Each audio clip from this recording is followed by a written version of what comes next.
Okay, y'all want to play games, huh?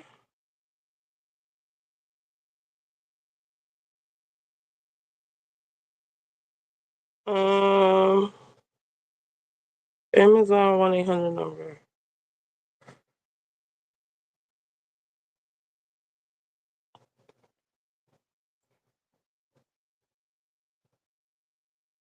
Copy. 2814331.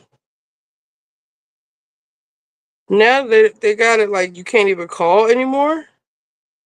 It says call. I bought a cat bed, a house for that cat outside a month ago, and I returned one, and they talking about they can't refund my stuff.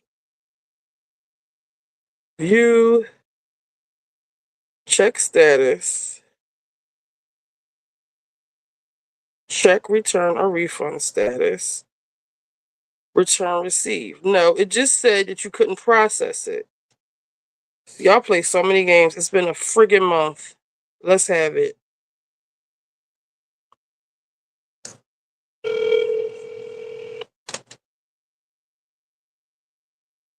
Welcome to Amazon. Please note that this call may be recorded for training and quality purposes.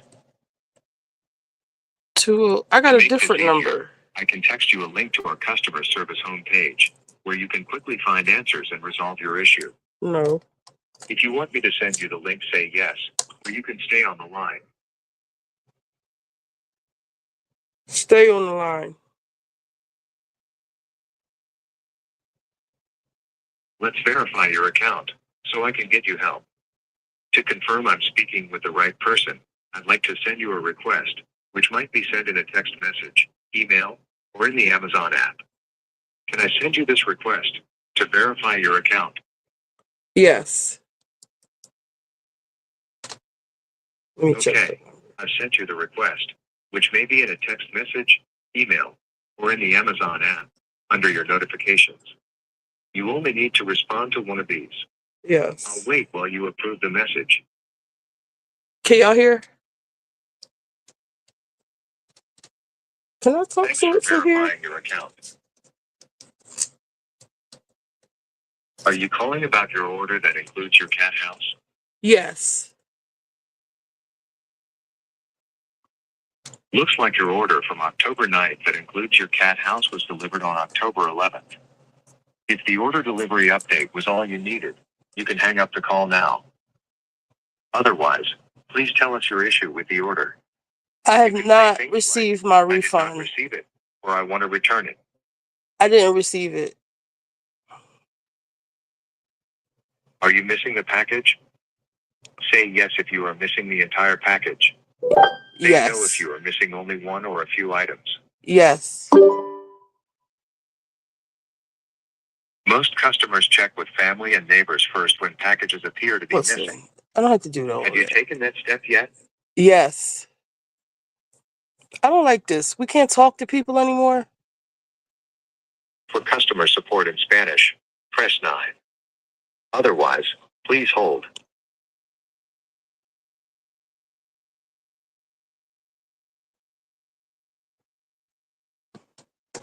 I'm not in the mood for this.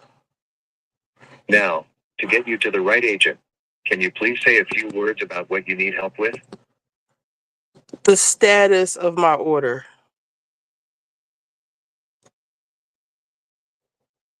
I'll get someone to help with this. Thanks.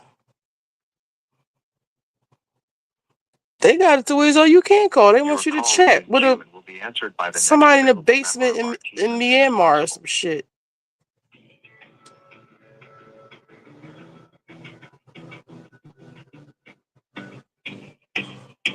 I used to call them a lot. I stopped ordering from them, but it was Prime Day. It's about to be Black Friday. It's about time we get our sales, our hair stuff. I need some new North Faces. Let me see if North Face got anything.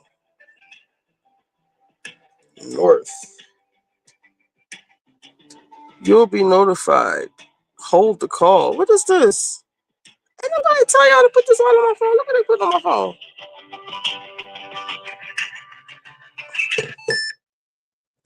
Hi, this is Billy from Amazon. May I have your name, please?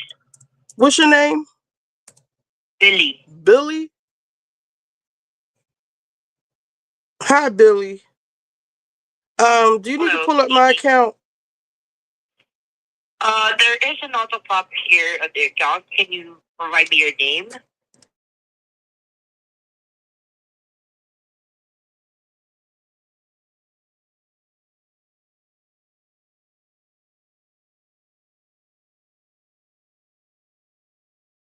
And thanks for being my member, by the way.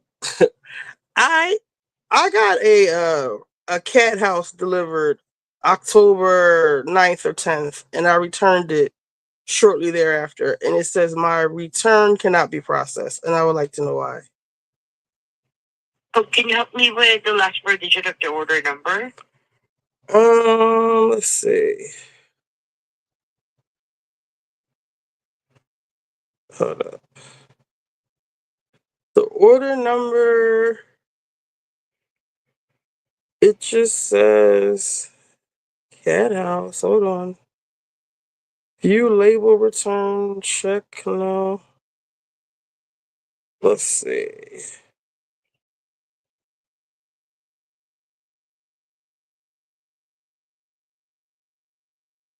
Check return, view label, check refund, check refund status. And also try to search it manually.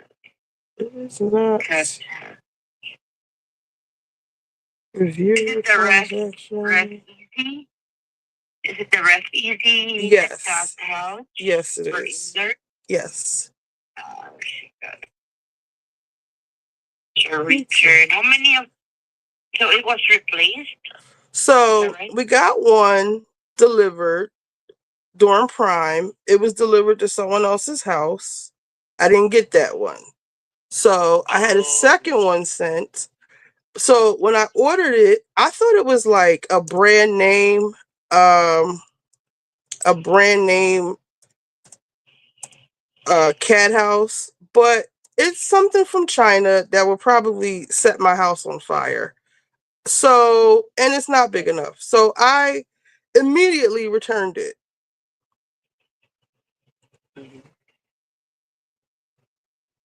And I just ordered one from a reputable company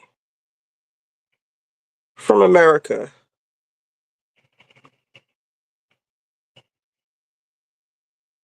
So you returned the replacement order. Yes. It was presented like it was a brand name, like I don't know, North Face or General Electric or Samsung, or I don't know who makes cat stuff, but like stuff like that. But the name was spelled wrong. The box was in Chinese. I don't want that kind of stuff in my house. I want to be able to sue someone if something goes wrong with the purchase that I make. Got it. And you receive a notice about a return? Yes, it said item? it said that it couldn't be processed, and then it says it was denied, and I would like to know why. When did you receive that? Oh. Well, I just happened to look in the app, and that's what it said.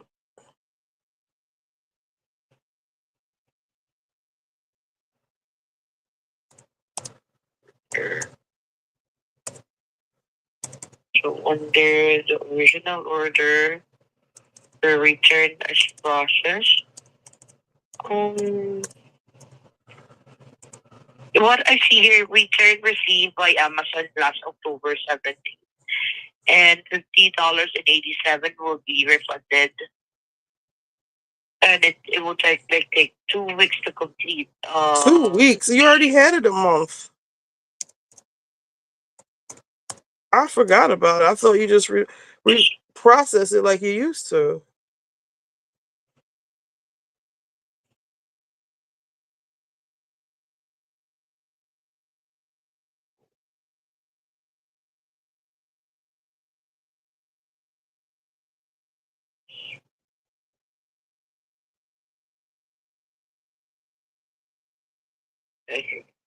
Here. payment. Oh, the refund is still in pending. Yeah, what's that about?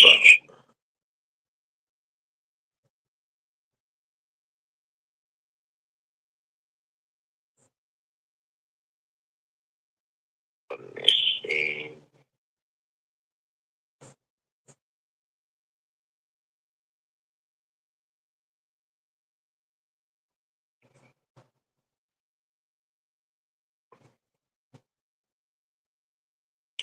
Regression.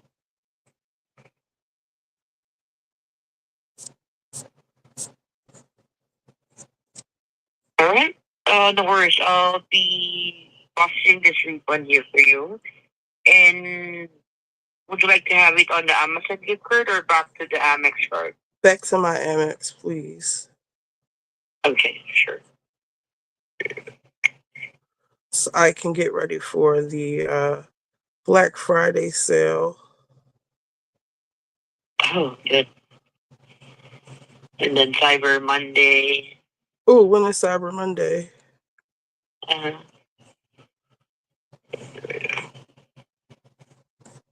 first. All right, so there you go. I have successfully processed the refund for $50.87. This will be back to your Amex card within the next 5 to 7 business days. All right. Thank you very much. Sure. So there. Anything else that you would like me to check for you aside from this? No, that's it for now. All right. So I'll also send you an email confirmation about this refund, so you have reference of the refund that I did process. Okay. Thank you. All right. So everything is all set. Expect this refund within the next 5 to 7 business days. Okay. Thank Okay. you. So glad to help you on this, and thank you so much for contacting Amazon. You have a great day, happy holidays, and you be safe and healthy. Thank you.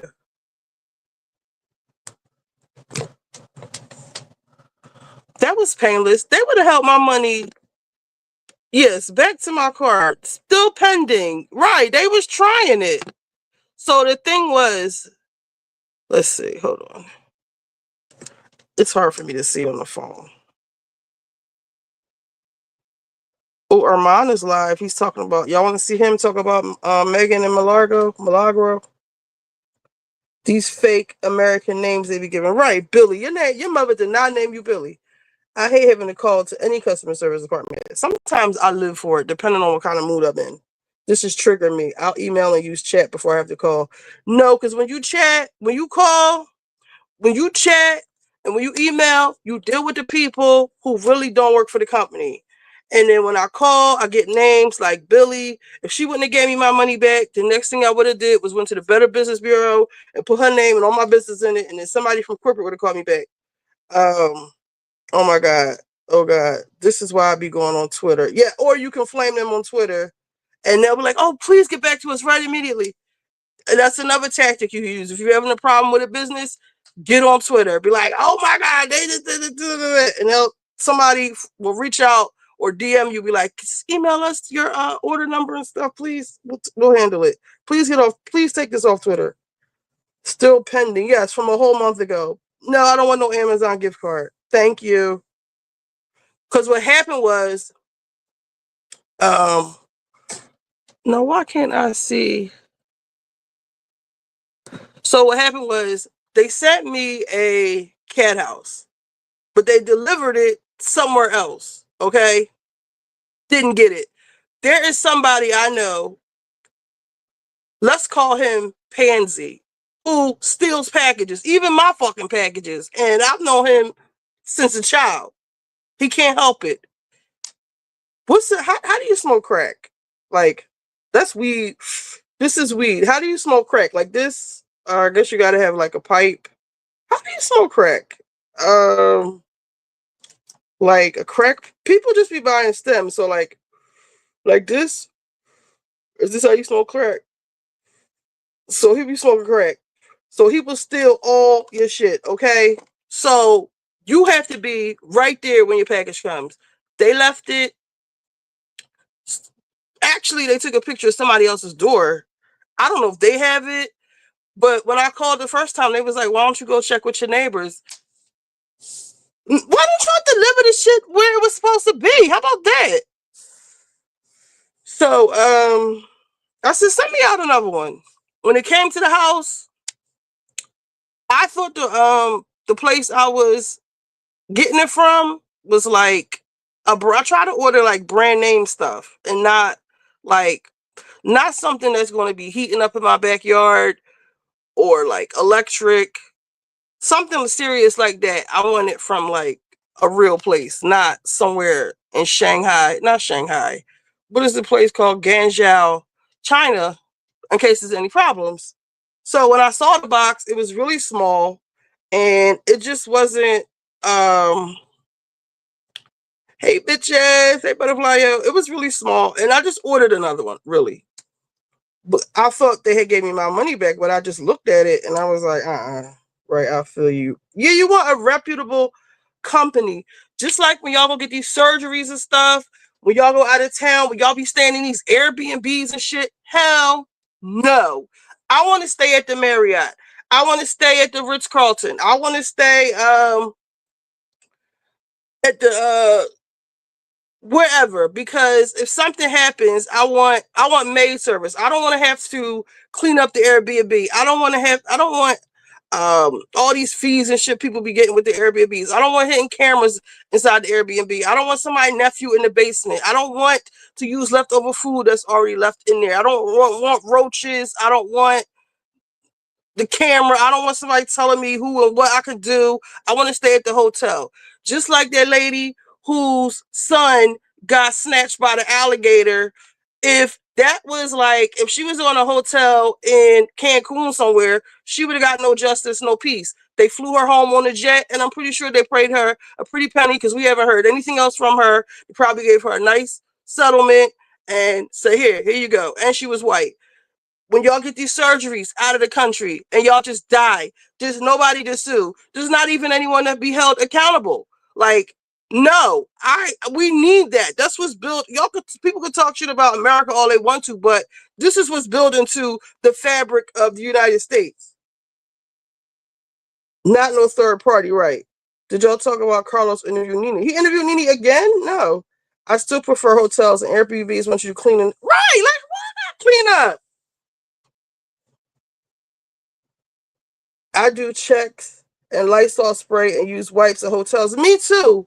But I think the Airbnb game is just getting ridiculous. I've never stayed in an Airbnb. Have I? I know people who own them, but I don't participate in that. Cause I know too many people who own them that's full of shit. And I know a lot of people who have had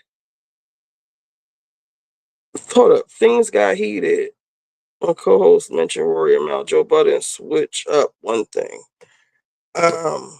Wait, what did I? No, I was just seeing if they had any sales for Black Friday, but they didn't have their Black Friday yet. I was looking for a new coat because the one I have, I burnt a hole in it. That looks like it might be too warm. 308. That looks cute. This is exactly what I had, but it was white. I like white. Oh, this is a big boy jacket, 2X. I think that might be too big. I don't think it might. It is too big. I would get this, and it's only $92. I can't a men's 2X is too big for me. But this is what I actually have, but in white. Damn. Damn it. It says fit big. Let me see, they got standard. The standard isn't on sale. Damn it, man. I'm gonna just put it in my cart because I like this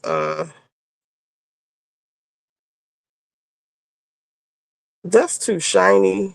This green one. Men's Terra Parka. Eh, it's okay. They don't have my. Oh wait, they got the sizes. They have black. That's not on sale. Gray is on sale, $120. This don't look so bad.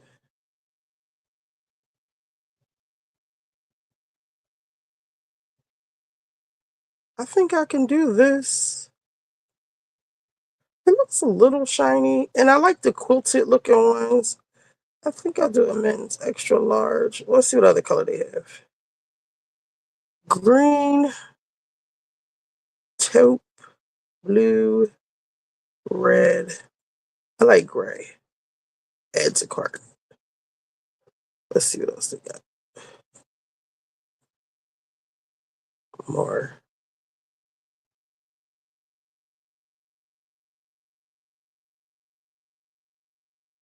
This is cute, but this might be too short.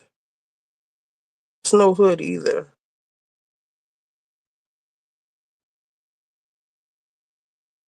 And they have extra, extra large. I'll just put it in there.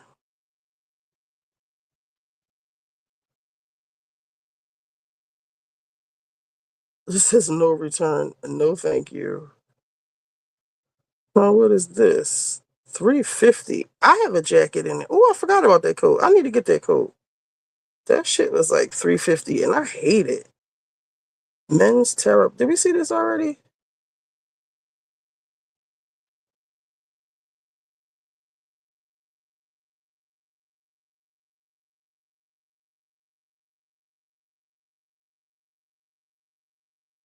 I don't like the blue one. Women's Daybreak rain parka. Wind jacket. Rain jacket. Gore-Tex mountain jacket. Parka. I think I need a hood.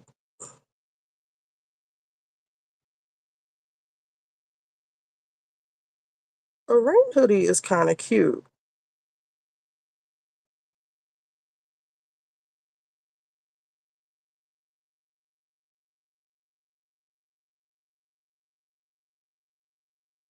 Um,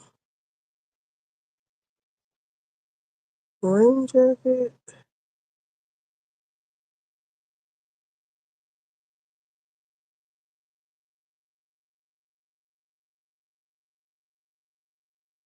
Mm, how was it a rain hoodie with no hood? Is there a hood?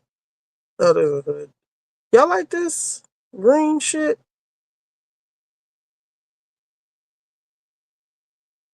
Only extra, extra large men's. That's too big.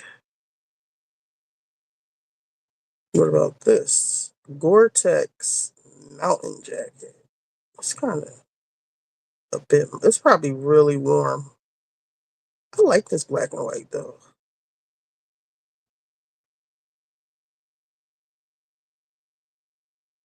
Eh, it's probably like really fucking warm. I'm gonna wait till the Black Friday. Hey butterfly, my child wants one for X's Christmas. Black Friday they usually have good sales. I like white, but it gets dirty easy. Gotta stay at the cleaners. I throw my shit right in the hold on, let me go get it. I throw it right in the washer and dryer.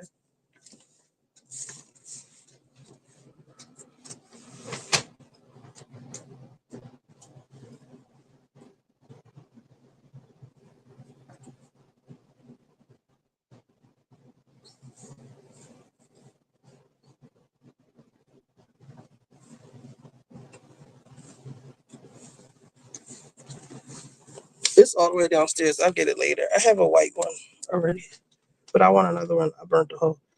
Check Nordstrom in the rack. White is fly, and I love white. I have two white ones, but the other one is reversible, and the other side has like this fur on the inside. And every shirt I wear, it makes my sleeve go up. So I gotta get that to somebody. I will. Thanks. The one he wants costs $300. It'll go on sale. Nene basically said everyone has been reaching out since she basically being erased out of Bravo's history. Nene, you erased yourself from the history. You did that. You said they was racist. You said he was a drug addict. You said you weren't being treated fairly. You said keep my name out your mouth. You said you didn't want to come back. That was you that said that. You tried to mobilize all of the housewives to revolt against the network. You did that. Nobody else did that. That was you. Apologize. Go in, like, eat some humble pie. Like, who else made up with Andy? He said Carol Radswell. He always fighting with Bethany. Who else made up? Monique brought her ass back. Who else brought their ass back? Cynthia came back, but Cynthia wasn't on the outs. Who else was on the outs with Bravo? She also said she would be open to join. Yeah, but you just can't join without addressing the shit you said. Like, you can't, that's not how that works. You said some pretty inflammatory statements, Nene. Like, you gotta clean that shit up, my mom. I gotta unrack 5 minutes away. I'll be checking. Yo. Yo, what you doing, nigga? On my YouTube, talking shit. I miss Nene, but it is true. Yeah, she said he was racist. She said he was a drug addict. She said she wasn't being. What else did she say? She wasn't being treated fairly. Did she say they was sexually harassing people, or who is that said that? That was Leah from New York. She was saying all kinds of stuff. We're gonna watch it. You can't just come back after that. You have to say, you have to at least say, I was high, I was tripping, or I was in my feelings. I lied. I didn't mean that. You just can't come back after if you said, if I said Lexi is racist, she is a drug addict, and blase, blase, blase, and enough time goes past, and then you just come back on the panel, and I never say anything. It's still out there that you're all of these things. You're just up on my panel now. I have to come back and say, guys, I was mad. I didn't mean that. That's just something I heard, and I was being mean. She know how the shit go, but she just can't come. She just can't just come back like that. And and shame on her for not being able to be humble and not being able to see. You know how they say, spite your nose despite bite your nose despite your face. However the saying goes, is what she's doing, because you're missing out on these major. Candy should not have gotten that award.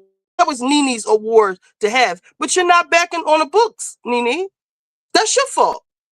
So you better hurry up, because I think they said the next year is the Bravos 20 a year John.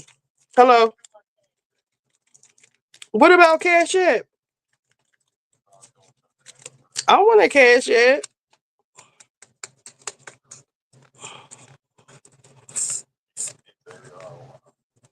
We all want them. Ain't that a bitch? But I want one. I want to order a jacket from North Face. I need a new jacket. I burnt a hole in one of mine.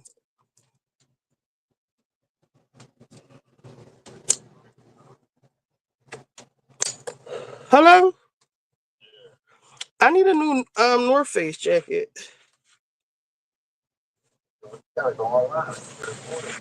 I'm looking at it. I see one right now. It's half price. It's well, not this one. I think the one I have, the one that I want is 204. And I get 15% off. So that's probably tax. So like $200.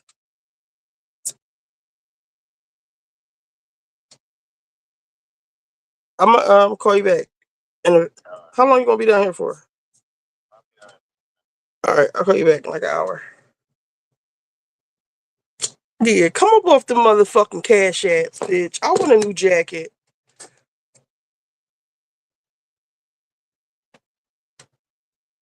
Yes, let's watch. All right. I'm not for the bullshit though. I'm telling y'all now. You said it's Carlos King?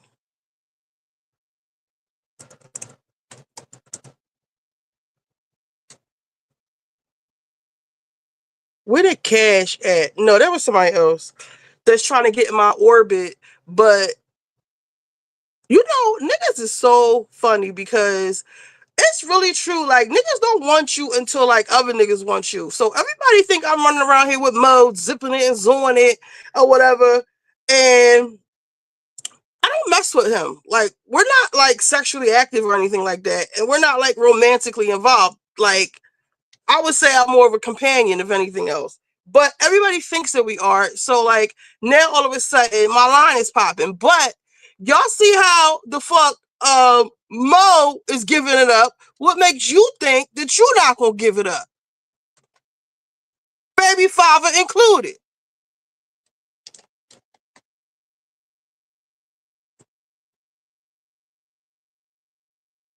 I look so pale. I don't have on my bronzer or anything.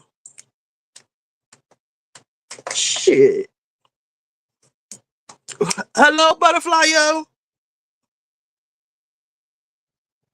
The legacy of Nene Leakes streamed 2 hours ago. Let me just say this too. Hold on, let me read your comments. Was that old head? Get your paper, cause these niggas out here, guys. I need a new mac and cheese recipe. Let us see really quickly.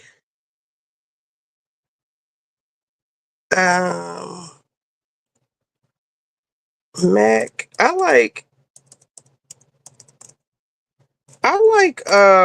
there's two people that I like. I like her. Let me share this real quick, y'all. I want to switch it up. So what are you using now? Like the egg and the cream or milk? What do you call it? Condensed milk?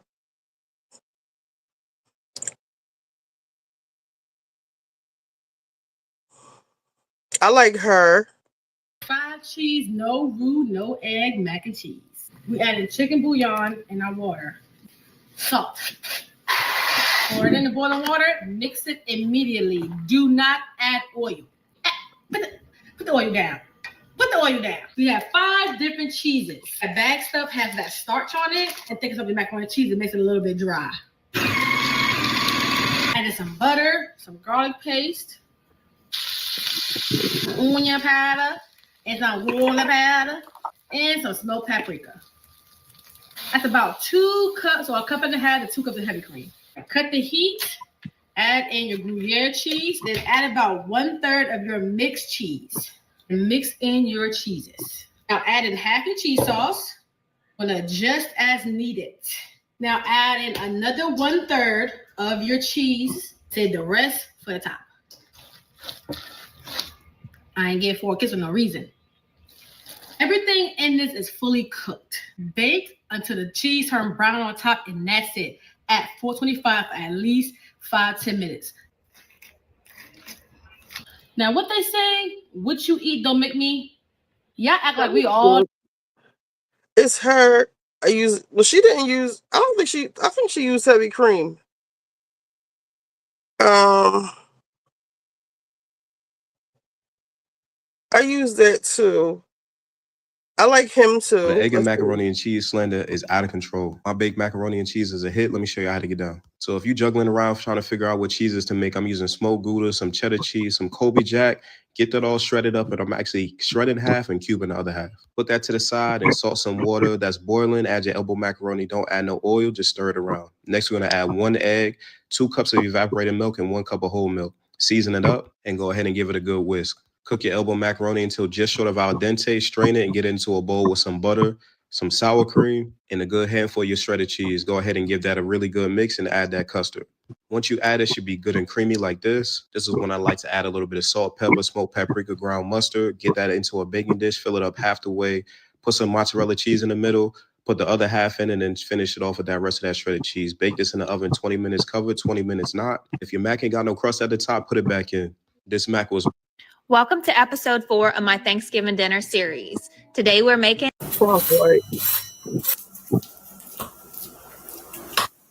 She's white.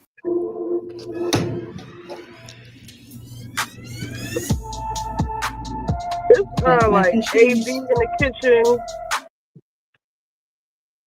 Oh, this guy's good. Mr. Make It Happen. All right, Easter's coming up, and so is cookout season. So if you're looking for an excuse to make some mac and cheese, this is the recipe for you. Meet me in the kitchen. Let's make it happen. Today, we're switching it up. We're not using a roux or eggs in this recipe, but it's still going to be the most creamy and delicious mac and cheese you've ever had in your life. So do yourself a favor and make this as soon as possible. All right, first things first, we're getting the party started with some butter, followed by 4 cups of heavy cream I and think it 8 depends ounces of room on what temperature mood cream you're in. cheese. Next, we're going to season it up with my AP and buttery garlic pepper seasoning, a little chicken bouillon powder for extra flavor. Now we're going in with our cheese blend. I'm using Monterey Jack, mozzarella, Colby Jack, and cheddar. Can't forget that smoked Gouda. Now it's time to add some chicken bouillon powder to your water. Boil your pasta per package instructions. Once that pasta is done, mix it with that absolutely perfect cheese sauce that we made. Give it a mix together and then add a little bit more cheese because why the hell not? We're here for a good time, not a long time. Into the oven at 350 degrees and brace If yourself you're for a trademark tired of money the shots. whole macaroni with the egg thing,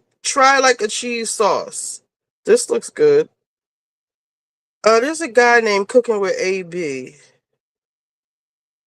It usually comes right up. You just gotta look on YouTube. Okay, Smoking with AB, the creamiest mac and cheese. But this is 15 minutes long. I don't want to watch this. You could either make one with a cheese sauce. My sister does both. She always has a new macaroni and cheese recipe. Last time she had Worcestershire sauce in it. It was pretty good. She uses a lot of different cheeses. She'll either go back and forth between making the cheese sauce and the eggaroni. The lady from South Philly, she calls it eggaroni and cheese. The eggaroni and cheese kind. But back to Carlos and Nene. I will say that this, I feel like, is kind of given desperate right after BravoCon. You knew BravoCon was coming. You didn't know it was going to be. Do you think it irked us all that Candy got the award?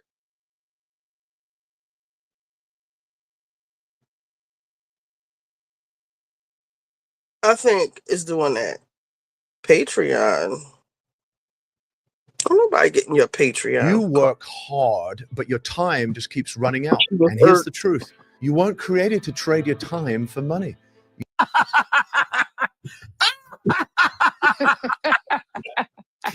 Baby, honey, we are celebrating the legacy of the.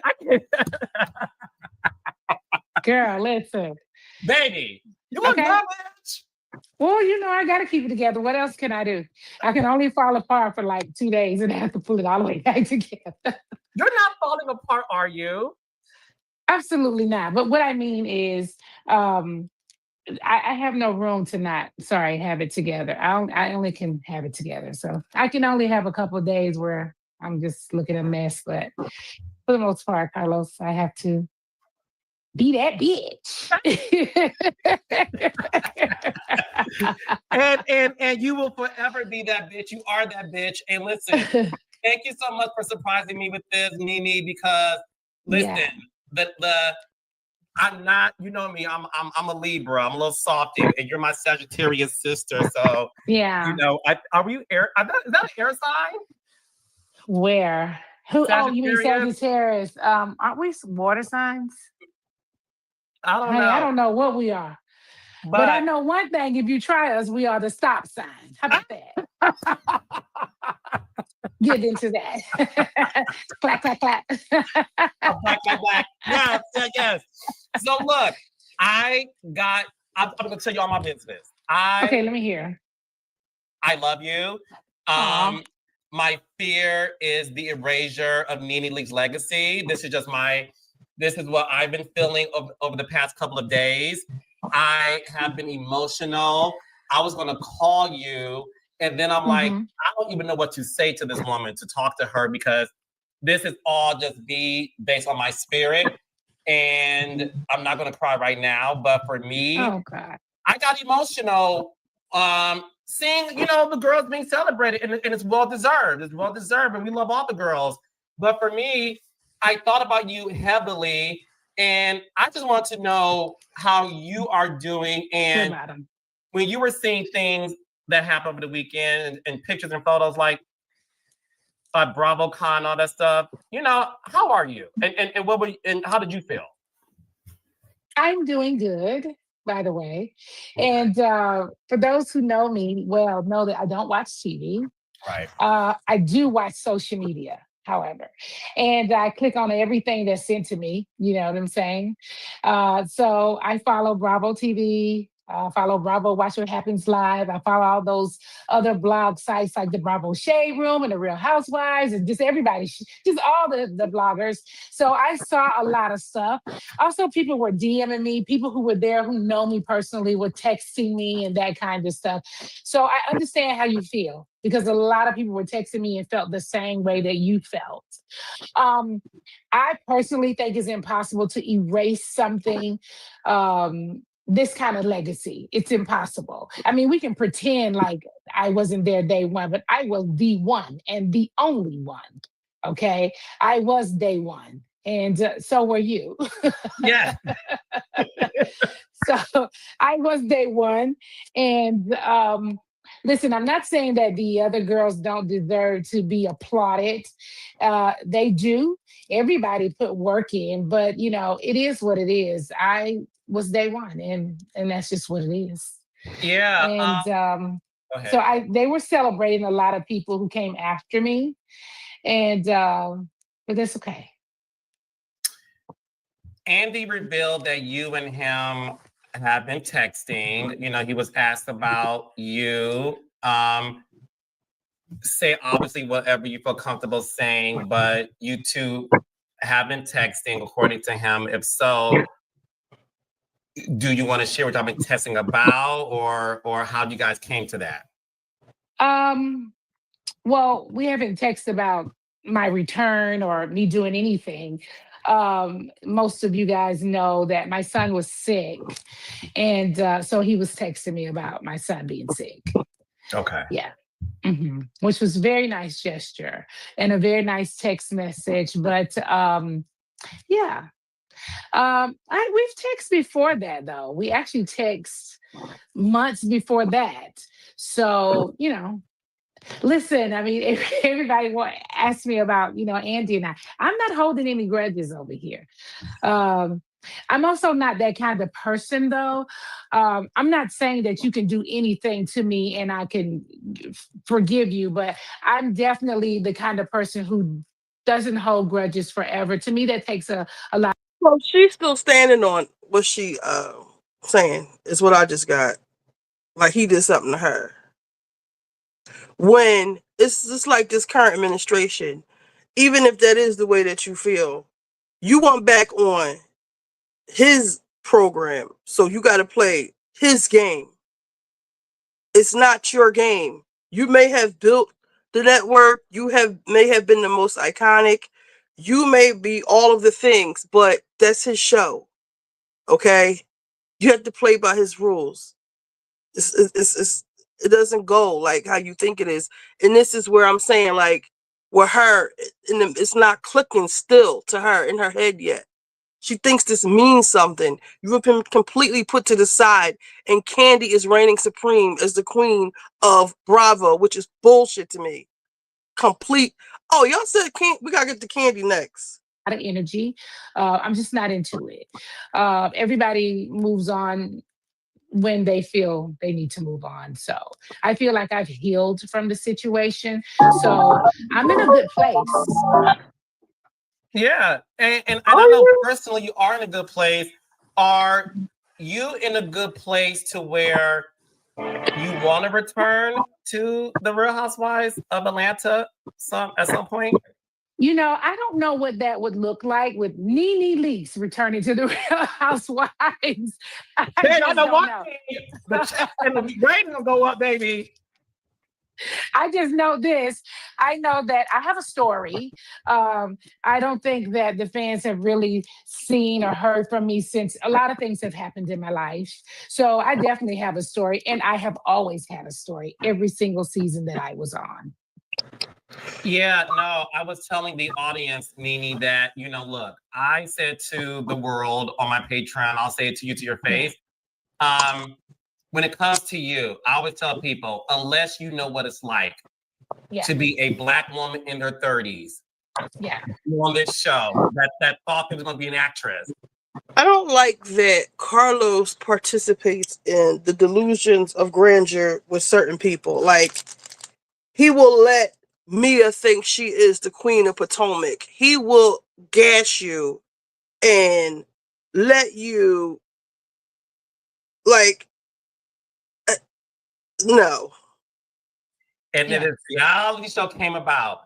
And within a few months, you are the most famous Black reality star in the world. Yeah. And then you became the most famous reality star in the world. Yes. And that there isn't an instruction manual that one has to educate you on fame. Want the fastest working GLP-1? For half the price, Roan. And you had no mentors. You were the first. And I said to Tiffany, New York Pollard, she was on a dating show. Omarosa, before you, she was on a competition show, The Apprentice. You were on a docuseries showing your real life, and everybody fell in love with you. And I said to them, it's easy to subject her to shoulda, woulda, coulda. And I said to them, how about we look back and say, do y'all understand what it was like to be the first and you had no mentors? None. Zero. Carlos, I just really don't expect people to understand because people just don't get it. They don't get it. They don't really know what it was like. They don't even know what I went through. When I was first approached, not any of the other Black girls in Atlanta. It was Nene Leakes who was approached. I was that girl that picked up the phone and said, who else can we get to make this show? Well, let me call my girlfriend Sheree. Sheree girl. Oh, let me call my girlfriend Kim Zosiang. I actually called these girls up because they were looking for me, not for them. And so I referred those girls to be on the show. And Deshawn Snow, she and I didn't even really have a relationship back then. I had met her, but I didn't know her that well. But I reached out to her and was like, oh my gosh, Deshawn, there's this show and they're looking for girls and they want me to have all my girlfriends with me. And I called up all of these girls and they all did a great job. And they've made their own name in their own way. And I just think that people don't understand what it's like starting from zero.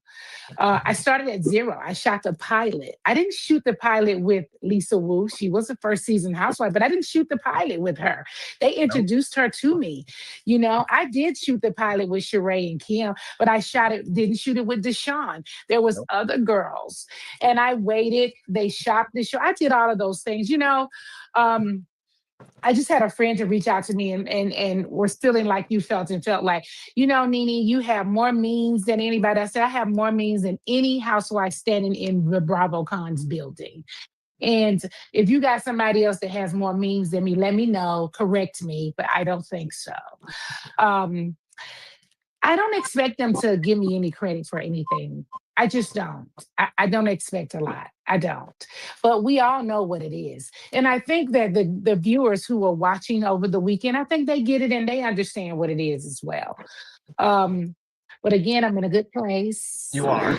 I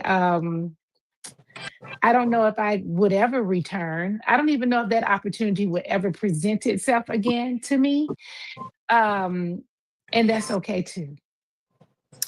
Do you have, when you look back at your life, the moment you started the show season 1 and you became the biggest reality star in the world, and on your road to superstardom, we all make mistakes. Do you have any regrets about how you may have handled some situations? No.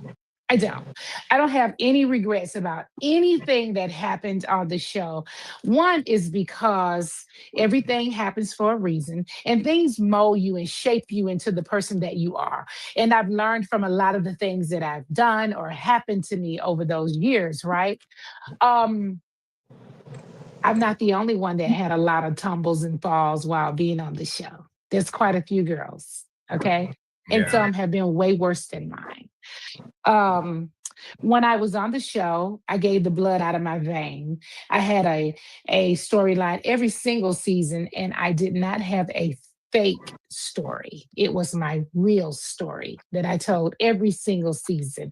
I never faked a husband or a boyfriend. I never faked my children. Anything they went through, we went through it publicly, and they got ridiculed the same as I have. I did everything I was supposed to do. Being on the show, it's not always pretty. I bumped heads with you, Carlos, so many times I wanted to put you in the headlock and kill you. But that's all a part of shooting a show for as long as we shot this show. We shot it for months. Yeah. People don't understand that when you guys come into our homes, these are our personal homes, you have a big footprint.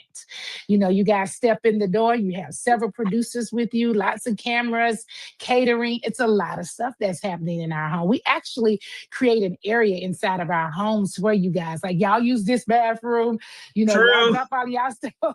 We have all this kind of stuff. It's a big footprint. We're all learning. And then there's times when we don't have good days. And you, as a producer, you guys know when those days aren't good, those days make good television as well. So, no, I have some of the best memories that I could ever ask for in my life being a part of this franchise. You have great memories too, don't you? I have the most beautiful memories. Yes. I look back and see my son when he was in 3rd grade, and it's so cute. And my oldest son, he graduated high school, and just all of these things that I have that a lot of people don't have. I get to look back over these things. So I've had the greatest memories, and everybody I worked with, it doesn't matter how many times we bumped head. I actually have a love for all of them in my heart. All the girls I've worked with, I have so much love for all of them. And people send me over the weekend the things Portia said. They said Portia was giving you a lot of love. I appreciate you, Portia. Love you. We'll bump heads again. That's okay. We're still sisters. Giselle Bryant. They send me things that Giselle was saying, how much she respects Nene Leakes. Even Andy Cohen words all mean a lot. I appreciate everybody's love and respect. Yeah. Yes. I know you got to run because Nene is on the go, bitch. So I know I got. No, I'm actually not. Not on the go like that, but yeah. No. You got plans. But look, because I thank you so much for doing this. This was not planned raindrops. No. No. Actually, some raindrops were texting or DMing me, saying, you need to get on there and talk to Carlos. You need to tell Carlos. I said, let me see what is Carlos over there doing tonight. And you over there running your mouth late this time of the night. But you know what, Carlos, I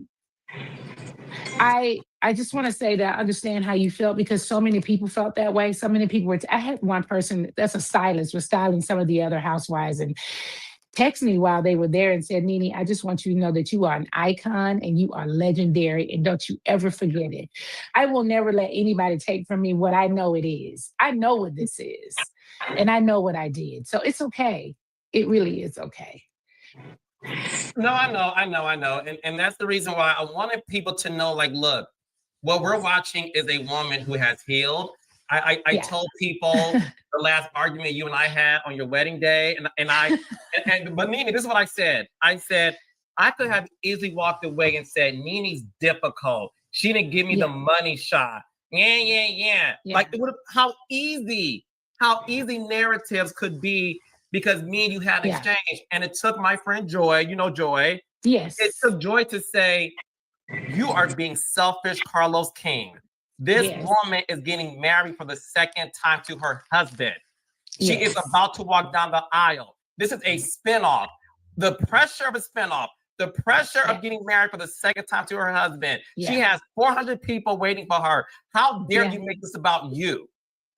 It's okay. How dare you were trying to get, you were at work, so you were trying to get the shots that you need to get. I get but it. Nene, I could have easily, if I didn't have somebody check me and say, you are actually being selfish, I could have walked away with the narrative that Nene's difficult versus explaining, well, it was her wedding day. It was right before she walked down the aisle. It was the Precious of her spinoff. She's the lead. It's called I Do Right. Need. So I always say that narratives can always be changed if you don't hear the entirety of the conversation. And I Yes. want the world to know that I will always take up for you. I will always give you the thank most you. grace possible. I don't know what it's like to be the first.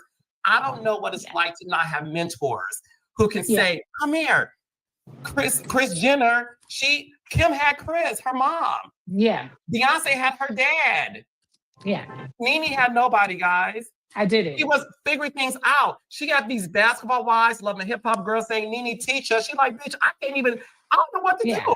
I'm figuring things out on the job. I don't know what I'm doing. I'm trying even to this day, I still have, whenever there's a girl going on a new reality show, I still have them all hit me up and say, can I consult with you? Even the housewives that have come to season 17 of Atlanta, even the new housewives there have all reached out to me. Every single season, they reach out to me and say, hey, can you consult with me? Can you tell me what to do?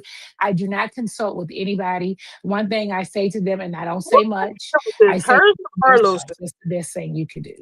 I can't tell you how to do reality. You have to do it on your own terms. And I think the best thing is just being who you are. And so, yeah, that's what worked for me. Yeah. I want to ask you a few more questions. I'm going to let you go.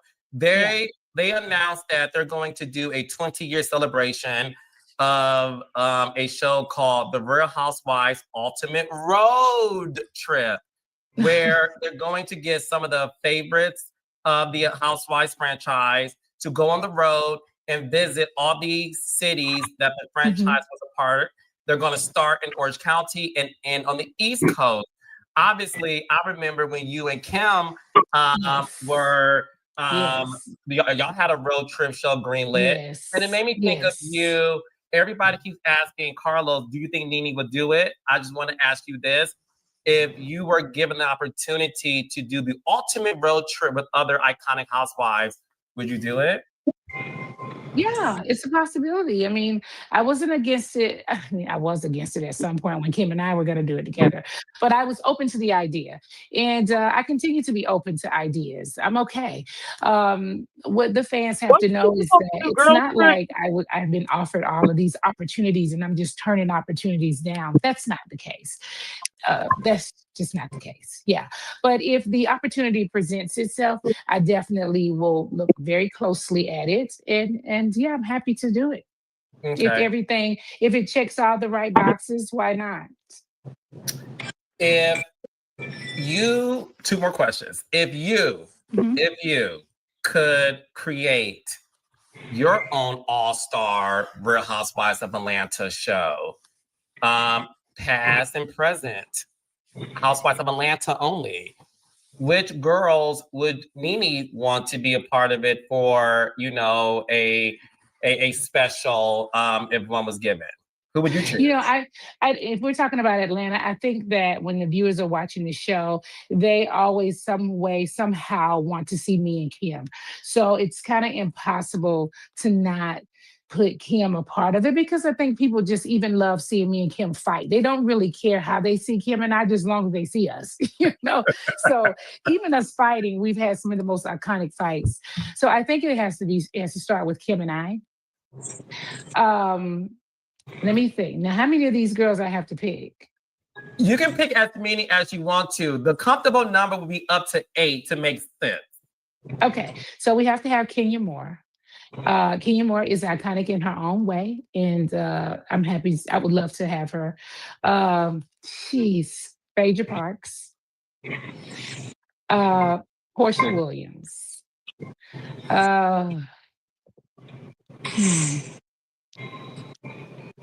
Pass, because I don't know all these girls. Let me think.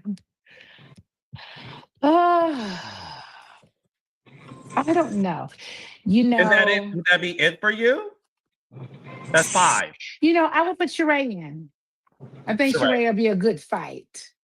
Yeah, with someone. We don't always get along, but just to see her eat all the food, you might as well bring Candy to eat everybody's food up. And for 8, let me see who the 8th person would be. The eighth person I probably would bring on would be Claudia, so I can punch her in her mouth. How about that? Yeah, Claudia, let's go. Yeah, girl. I know you want it. No, no, you want it. Yeah, I know you want this punch and have to knock them teeth out of her mouth. But yeah, it's all good. Nene, They never read it, but yeah, it's okay. that's actually an iconic show, and I'm gonna watch that. But what I would want to say is this: what do you want to say, Nene? Final words, Nene. What would you want to say to your fans, people who are watching? You know, executives at networks. You know, the industry as a whole.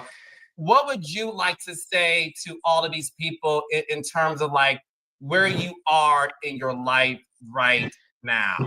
You know, it's really funny that I even have to say something like this. You know, my work ethic is, I have great work ethic.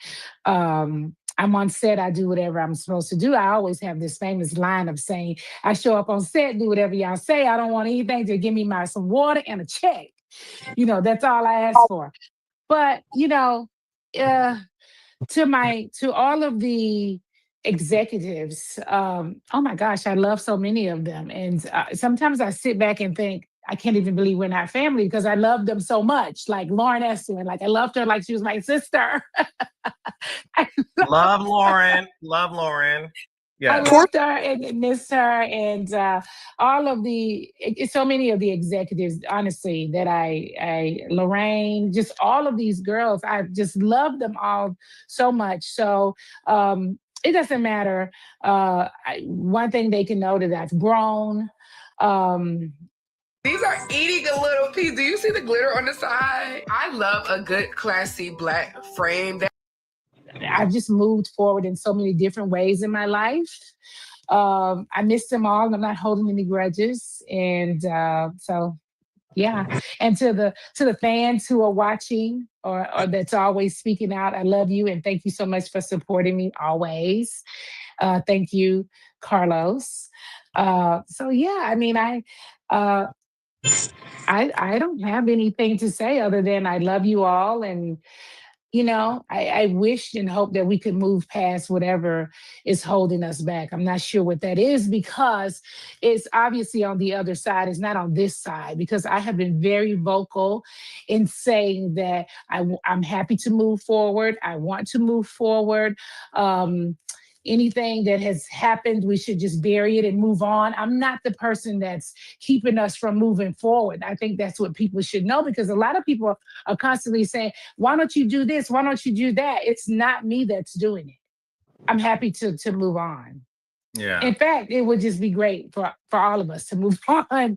Yeah. I think the viewers and the followers, and I think they all would be super happy to see, you know, mended fences. And I've actually seen them mend fences with a lot of people that have done a lot of things. But, you know, I'm just a girl over here with blonde hair, honey.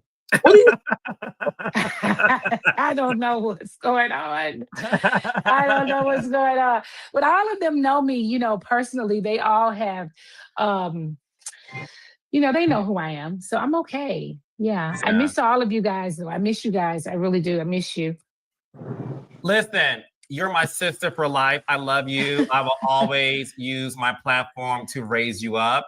I will always let the world know. I told myself, we need to talk regularly. And the one thing I want the world to know is she is in such a good place. You guys saw that in our interviews, me on her show, she on my show. Like, Nene she's living her best life. And I will end by saying this. It's easy to judge somebody's in terms of what you think they should have done without walking a mile in their shoes. And I think when it comes to this world, all of us truly can use a little grace, so that we're able to just move forward, holding grudges, holding people back, doing all of those things just isn't of service to the world. And I will continue to use this opportunity to be of service to the world. And Nene, I will always use my life and the breath in my body to be of service to you. So I want you to know Thank that. you, Carlos. I appreciate you. I love you. You're doing great things. I see you. You're moving. Every time I turn around, you're doing something, raindrops, this and everything. You're doing great. And keep going. And I love you, Andy. I don't know that I say Andy, but I think Andy knows that I love him. Of course, we've had a fight that was probably bigger than both of our houses, but I'm just so not interested in to continue to fight. I'm so happy to move on. I saw so many girls at the at BravoCon that came down my timeline. I thought everybody looked great. Yeah. I mean, what can you say? I mean, there's nothing to say. Yeah, you said it all. You said it enough. I love you, sister.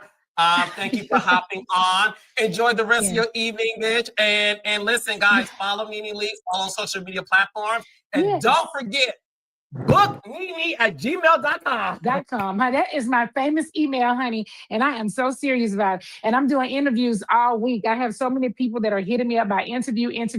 So if you want me to interview and you want to get on my books, you have to go to booknene at gmail.com. The famous email, honey. Carlos, that famous email. This was so good. Thank you guys so much. Call me. We'll talk. Okay. We'll talk. Give my love to the boys. Okay, love you. I will. Bye. Bye. That was Nene Leakes, y'all. She hopped on impromptu. Baby, look at that. You never know, raindrops, what you are about to get when it comes to the king. All right. I'm late for my dinner plans, child. Okay, look. God is good all the time. All the time, God is good. Let me drop this link. That was a complete waste of time.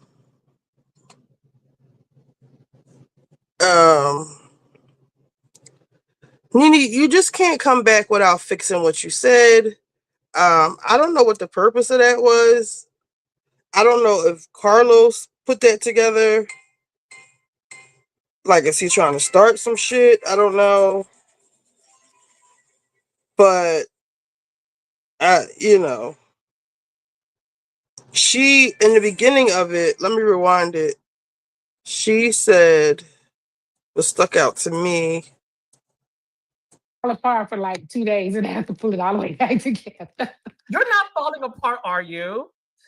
Absolutely not. But what I mean is, I have no room to not, have it together. I only can have it together. So I can only have a couple of days where I'm just looking a mess. But for the most part, Carlos, I have to be that bitch. and you will forever be that bitch. You are that bitch. And listen, thank you so much for surprising me with this, Nene, because listen, I'm not, you know me, I'm a Libra, I'm a little salty, and you're my Sagittarius sister. So yeah, is that an air sign? Where? Who? Oh, you mean Sagittarius? Aren't we water signs? I don't know. I don't know what we are. But I know one thing: if you try us, we are the stop sign. How about that? Get into that. Clap, clap, clap. Clap, clap, clap. Yes. So look, I'm going to tell you all my business. Okay, let me hear. I love you. My fear is the erasure of Nene Leakes' legacy. This is what I've been feeling over the past couple of days. I have been emotional. I was going to call you, and then I'm like, I don't even know what to say to this woman to talk to her. That he felt emotional that he wasn't a part of Candy's speech or the panels or just of the legacy that is Bravo, because he was an integral part of it.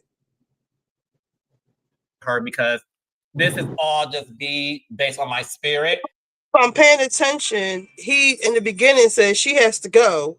So it sounded like he just said, let me get you up here real quick to talk some shit. And Nene, stop letting people play with you like that. I would have preferred that you've been quiet. For real. And work with Andy behind the scenes on getting back. And stop letting people like him get in between what y'all have going on. Because he's hyping you up and he's not telling you the truth. He wants you to stay over there with him on own. And I'm not going to cry right now, but for me, Oh God, I got emotional seeing, the girls being celebrated, and it's well deserved. It's well deserved, and we love all the girls. But for me, I thought about you heavily, and I just want to know how you are doing. And when you were seeing things that happened over the weekend and pictures and photos like BravoCon, all that stuff, how are you? And what were you, and how did you feel? I'm doing good, by the way. And for those who know me well, know that I don't watch TV. Right. I do watch social media, however, and I click on everything that's sent to me. You know what I'm saying? So I follow Bravo TV. Follow Bravo Watch What Happens Live. I follow all those other blog sites like the Bravo Shade Room and the Real Housewives and just everybody, just all the bloggers. So I saw a lot of stuff. Also, people were DMing me. People who were there who know me personally were texting me and that kind of stuff. So I understand how you feel because a lot of people were texting me and felt the same way that you felt. I personally think it's impossible to erase something, this kind of legacy. It's impossible. I mean, we can pretend like I wasn't there day one, but I was the one and the only one. Okay. I was day one. And so were you. Yeah. So I was day one. And listen, I'm not saying that the other girls don't deserve to be applauded. They do. Everybody put work in, but it is what it is. I was day one, and that's just what it is. Yeah. And Go ahead. so they were celebrating a lot of people who came after me, and but that's okay. Andy revealed that you and him have been texting. He was asked about you. Say obviously whatever you feel comfortable saying, but you two have been texting, according to him. If so, do you want to share what y'all been texting about, or how you guys came to that? Well, we haven't texted about my return or me doing anything. Most of you guys know that my son was sick, and so he was texting me about my son being sick. Okay. Yeah. Which was a very nice gesture and a very nice text message. But yeah, we've texted before that though. We actually text months before that. So listen. I mean, everybody ask me about Andy and I. I'm not holding any grudges over here.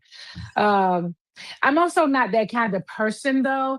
I'm not saying that you can do anything to me and I can forgive you, but I'm definitely the kind of person who doesn't hold grudges forever. To me, that takes a lot of energy. I'm just not into it. Everybody moves on when they feel they need to move on. So I feel like I've healed from the situation. The person, though, I'm not saying that you can do anything to me. We've texted before that though. We actually text months before that. So listen. I mean, everybody ask me about Andy and I. I'm not holding any grudges over here. I'm also not that kind of person, though. I'm not saying that you can do anything to me and I can forgive you, but I'm definitely the kind of person who doesn't hold grudges forever. To me, that takes a lot of energy. I'm just not into it.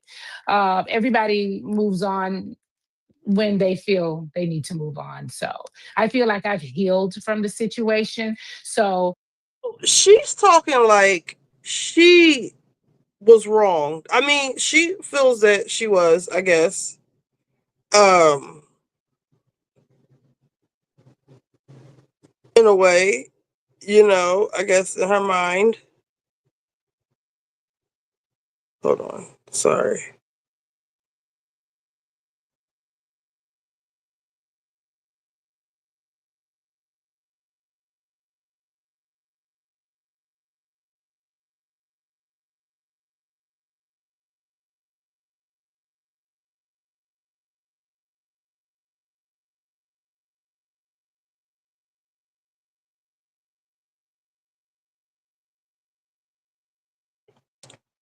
But even if she is,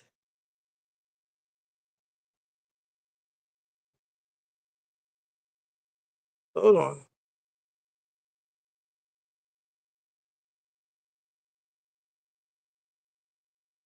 Even if she feels like she was wronged, you still wronged Andy too.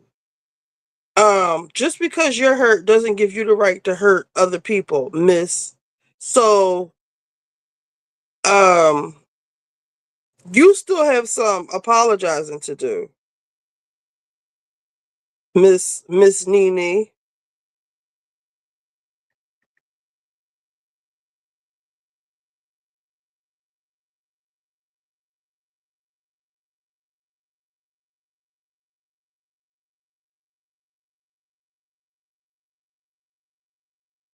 Hold up. Oh hell no.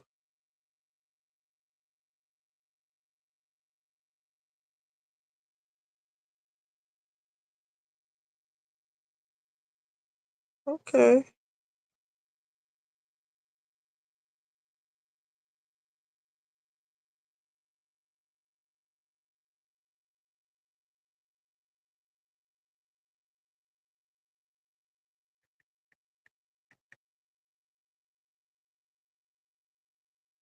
Oh, I don't like this. Oh, I don't like this at all.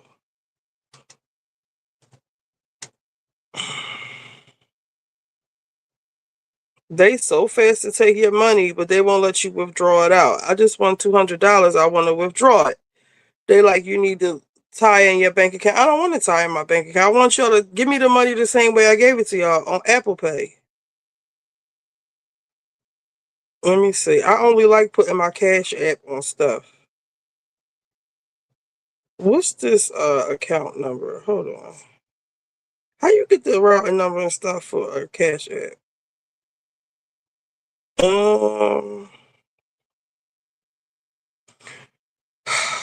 Ain't this a bitch?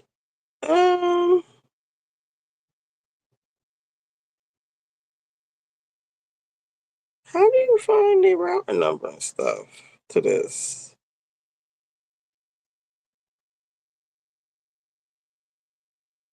Um,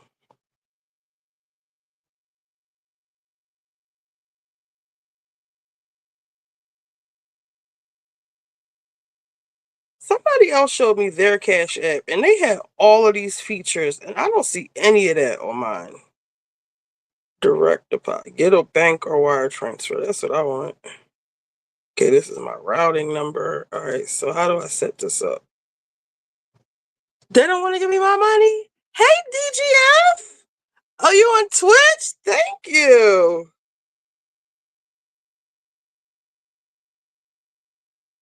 I am distracted right now. Hold on. Payment methods. Okay. Financial center balances. I want to withdraw my winnings. How can I do that? Why can't I do that?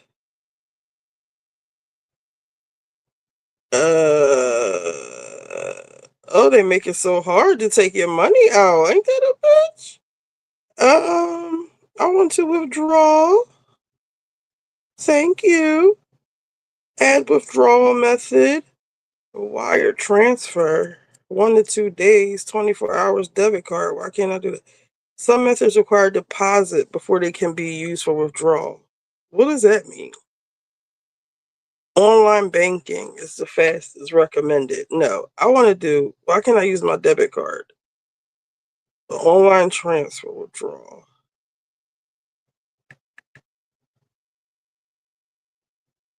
Transfer limit is 20,000. Stop it.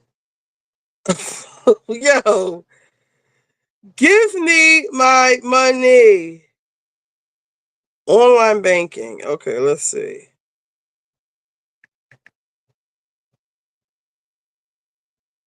Okay, fast withdrawal methods. Debit card only available after an eligible debit card to make sportsbook. Okay, I gave a debit card. I don't like PayPal. I mean, I can use it. I haven't used it in so long. This is my daughter. Okay, you ready? Hello, daughter. Hi, you ready? I'll be there tomorrow. You ready to see? Wait, hold on. Before I say, can I see this on my MacBook? How do I do this? I want to see it on my MacBook. I don't know how to use it. Hold on. I can't transfer to this computer. So you should be able to. It's usually like the camera, if you turn the camera on or something. Or maybe because I'm on my, I'm using my camera for something. Maybe Google Chrome is using it. All right, let me see what's going on. Oh, you ready to see my hair? She wants us to see her hair. Or is she? Are you on live? Can you show them? Nobody can see me, but I can show them. Okay. Okay, you want to show them? Yeah. All right. Ready? Yes. Oh, that's beautiful. You did that. All right. No, I went to Miana. Look. Oh, let me see if I can get this up on the computer. Do you want to upgrade Wi-Fi? Okay. Wi-Fi calling. What does that mean? I guess 1053. Oh, I think it works.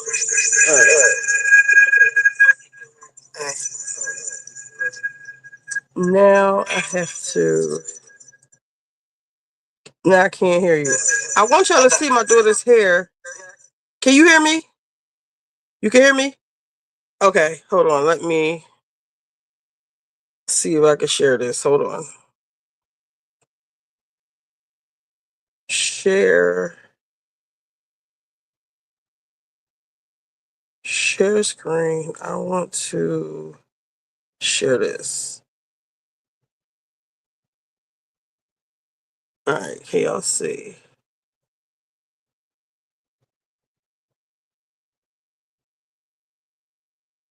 Oh, it's not letting me share. Let me see. It won't let me see the audio though, but you can hear me. I can't hear you though. Let me see if I can tap back in on my phone.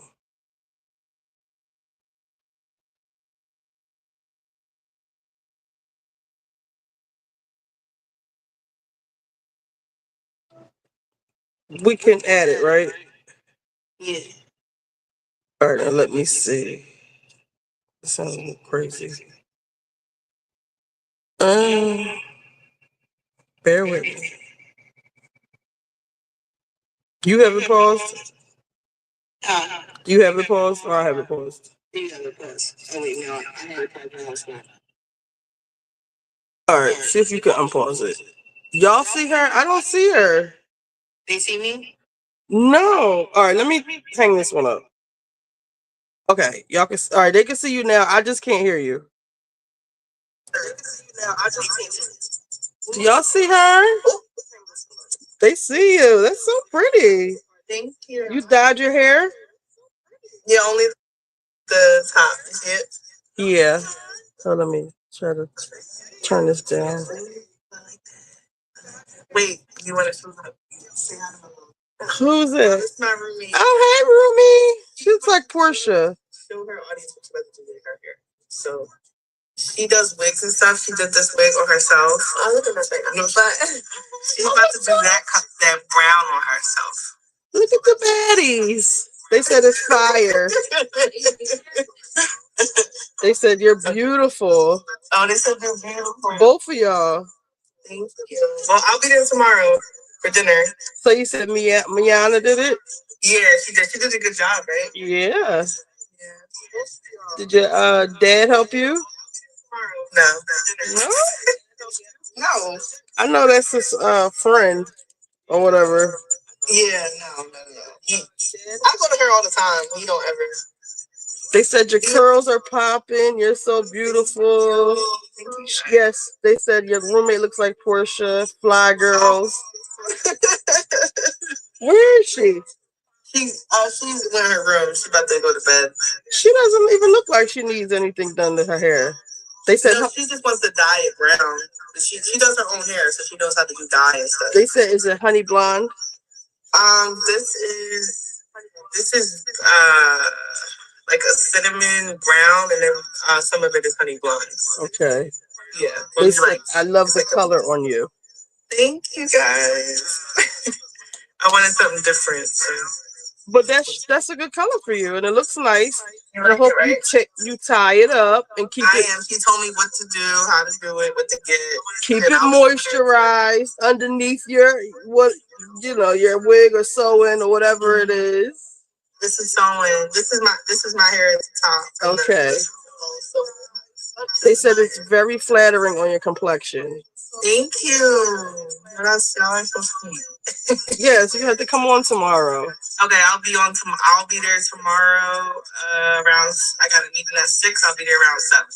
Back up some so we can see your face. Yes. Hold on, let me go in my bathroom. It's really good light. They said cute dimples. I don't have dimples. I guess I get that from my dad. Yeah. Yeah, something. Okay. Angles. So tie it up. Put some product in it now because it's looking like a little frizzy. Yeah, we wet it. So I'm about to put some I got it actually with gel and stuff to use. She told me what to get, but I'll ask her tomorrow. Yeah, I have this bunch of stuff. I'm gonna twist it right now. Yeah, just put some water. What products do you have? I have a lot of like Shea Moisture, like this brand called Curl La La, like for twisting. I got the Shea Moisture, Cream of Nature, one of the two, Shea Moisture, Cream of Nature gel. Just for now, I would just put some water in it and just what are you going to twist it? And just wait till you get here tomorrow so I can feel your hair and see what you actually can use. What won't be too heavy, what won't be too greasy, what got a lot of products here. So just wet it and twist it. Okay, I'll be here tomorrow. All right. It says your mom has a whole beauty store at the house for products. I know, she do. Maui Moisture is the bomb.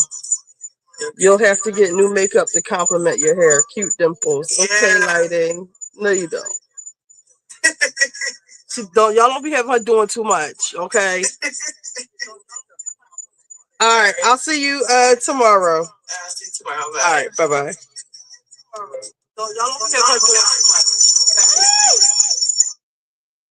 All right, let me hang that up.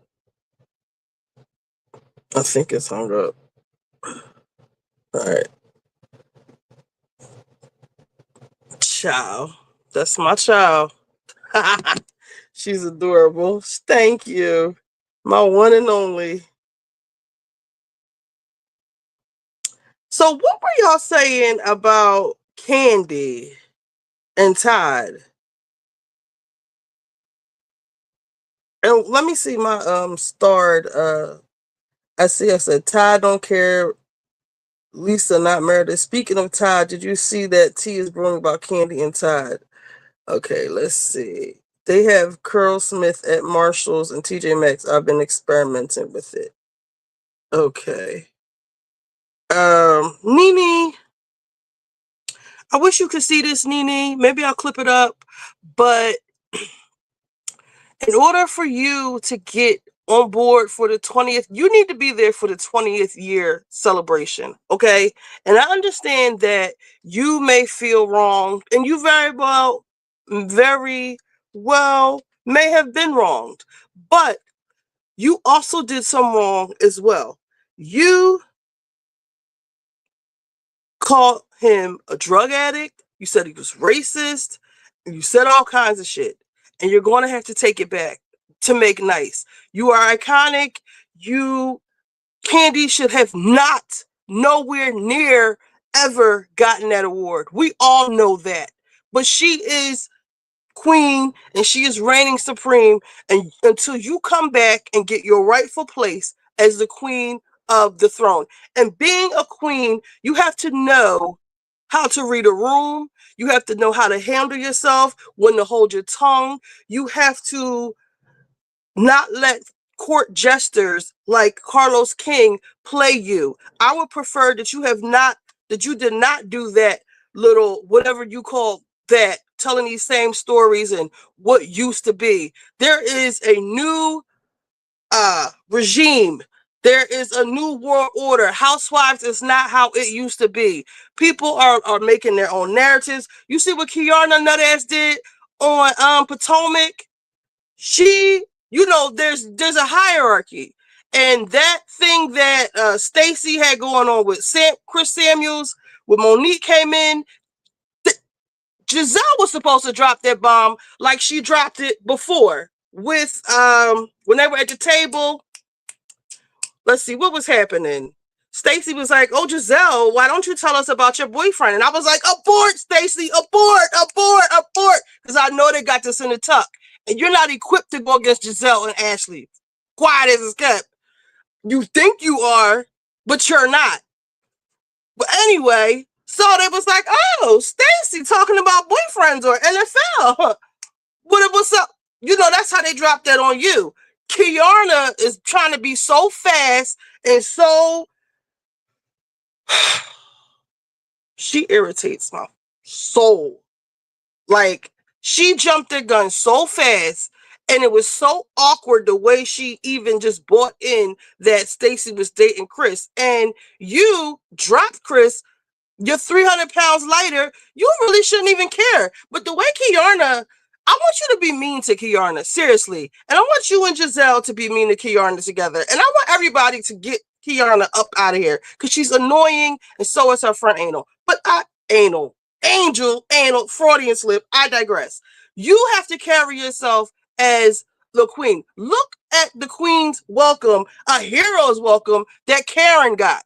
Okay? She went through all the stuff she went through, and still she rose. Still the people standing ovation, okay? What do you think that they'll do for you? But you have to stop with this, okay? It's Andy's program. It's Andy's. Andy is the king, okay? And you are the queen, not Candy. But you disgraced him. You publicly bashed him. And you can't just say, "I want to come back." You have to make it right. Now, what can you say to make it right? You might feel like that. You have to find a way to take it back, okay? You don't want to be so obvious and be like, "Oh, I was mad." People say things when they're mad that they don't mean. I love Andy. I will focus on more of, I love Andy so much. My life has just not been the same without it. I'm pretending like it is. Since I've lost Greg, I lost my mind. I don't know what I was thinking about. I did not mean that, Andy. I really didn't mean it, because you're not really saying I didn't. It's not true. I didn't mean to say it. You could say, my husband died. My kid has heart problems. I'm so scared he's going to die. Even that last episode when I was running around snatching the people out of their shirts and production and breaking teeth and all, it was just so uncharacteristic of me. Please forgive me, Andy. I'm so sorry. Those are the kind of conversations you need to be having with Andy Cohen right now, okay? Those are the types of things you need to be saying in interviews. Stop talking to Carlos. Carlos cannot, he feels some type of way that he's not a part of that. He said he was crying and he was, feeling whatever he was feeling when the girls were getting their flowers and stuff, because he was the integral part of the housewives. But Lord only knows why he really left. Maybe it has something to do with Phaedra and Candy, but they brought Phaedra back. Y'all swore Phaedra was never coming back. She's back. I believe Ramona could come back. If enough time go past. But guess what Ramona's not doing? She's not on interviews talking shit, doubling down. She's being Ramona. And the people want her back. The people want you back, but not talking like this. You still sound like you're standing on what you're saying, and you have to fix it. You have to be here for the 20-year reunion, and it has to be a secret. Do not tell Carlos. Do not tell anybody. You start texting Andy, you apologize. You say, I did not mean it. I was out of my fucking mind. I've been miserable ever since. I don't know what to do. This is me. You made me everything I am. And it is true. As much as you made him everything, you said nobody knew you. Nobody knew him before that he knew you. That's true. But the knife cuts both ways. Okay. We would have known you without Andy, and we would have known Andy without you, but it wouldn't have like catapulted into what it did without you. And we all know that. So you need to take your rightful place as the queen, but you need to get some straightening in your motherfucking head, Nene. Okay? You still got a little bit fucked up. You need to stop listening to people like Carlos and whoever's going to smoke up your ass. You need to listen to people that's going to tell you the fucking truth. You violated with that. Whether he did that or not, he has put you in positions where nobody will even know your name. You are cemented in the history books, okay? Andy Cohen did that. How dare you come at him like that? I don't give a fuck what he said or what you think he did or how you took it. Everybody said you was high that last episode when you was knocking people's teeth out and shit. They said you was high too. So what? People get high. So what? Why would you say that about him? All that he's done for you. Because you was mad. It was mad day. And you still standing on it. How long have you been going? How long has it been?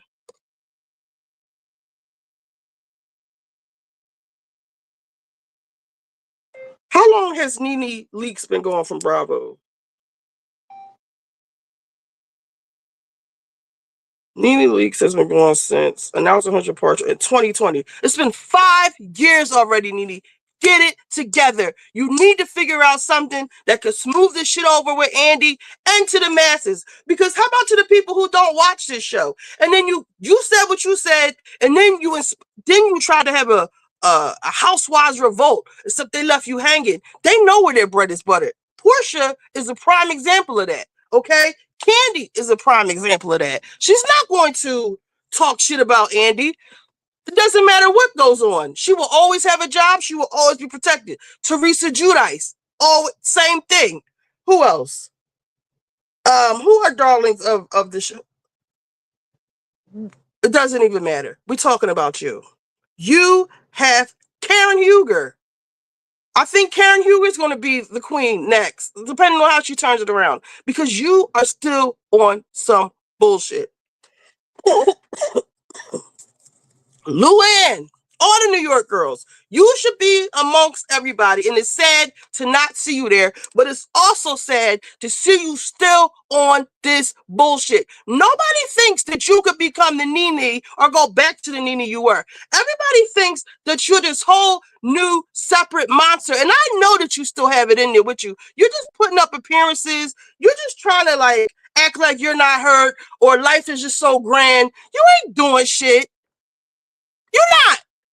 What do you have going on? Let's be real. You got your money or whatever like that. I don't know if you still messing with that man, that lady's husband. But Nene, you could be so much more. You could be doing so much more. You need to have your ass there for that 20th anniversary. And if you need me to help you, bitch, I will help you, okay? You're going to get this right, all right?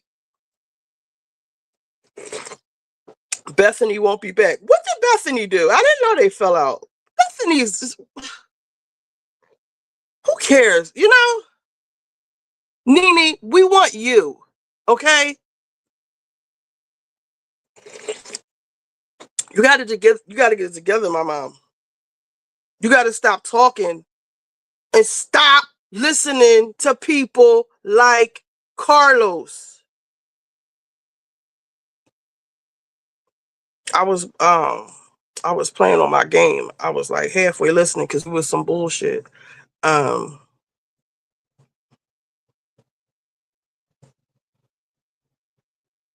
in a good place. What happened? Uh-oh. Yeah. And I know you are in a good place. Are you in a good place to where you want to return to the Real Housewives of Atlanta at some point? You know, I don't know what that would look like with Nene Leakes returning to the Real Housewives. I Man, I just know don't one know. thing. The check and the rating will go up, baby. I just know this. I know that I have a story. I don't think that the fans have really seen or heard from me since a lot of things have happened in my life.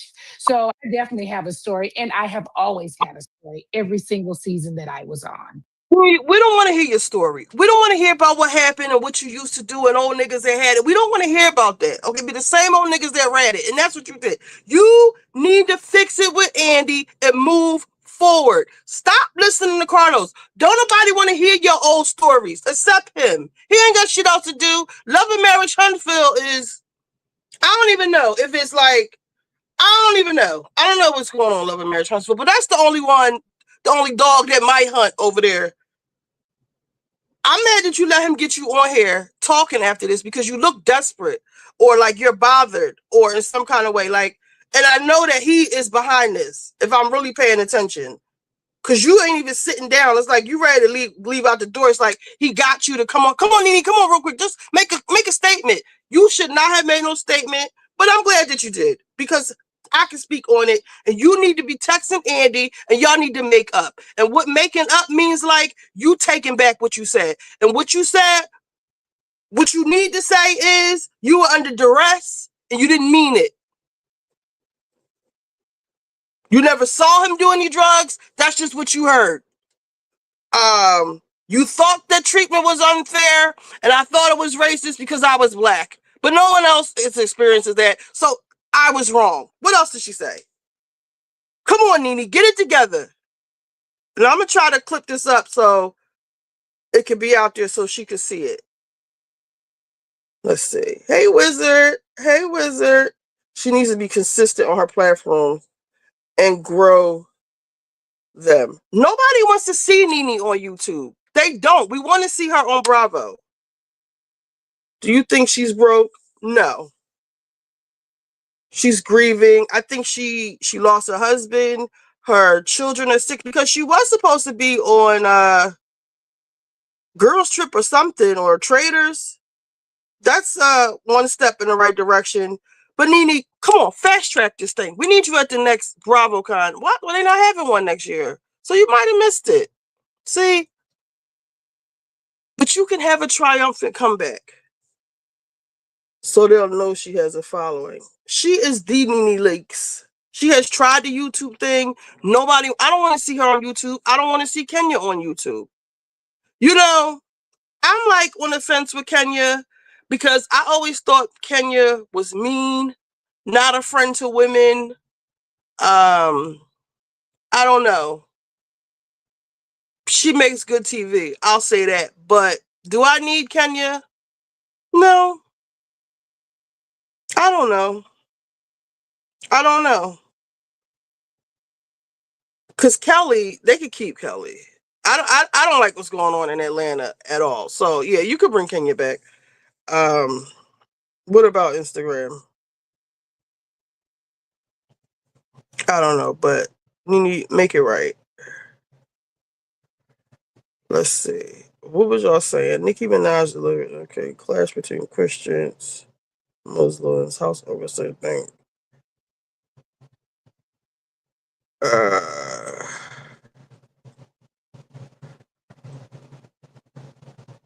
There's a lot of stuff going on, y'all.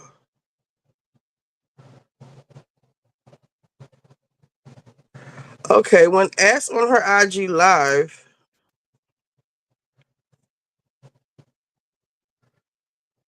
what her dream cast for season 11 will be, Monique said season 2 cast plus Wendy, Giselle, Karen, Robin, Sharice, Ashley, Wendy. No Kiana, no Angel. I applaud that. I am here for that. Armand is still on. Y'all want to watch Armand?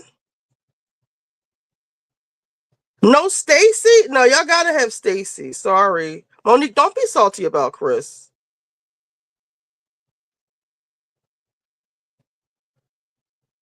Did y'all see the lady that got jumped by all them kids?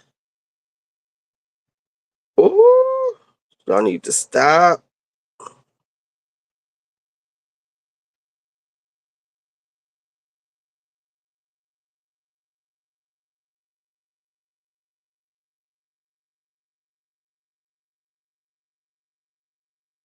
Let me see. Did I save anything?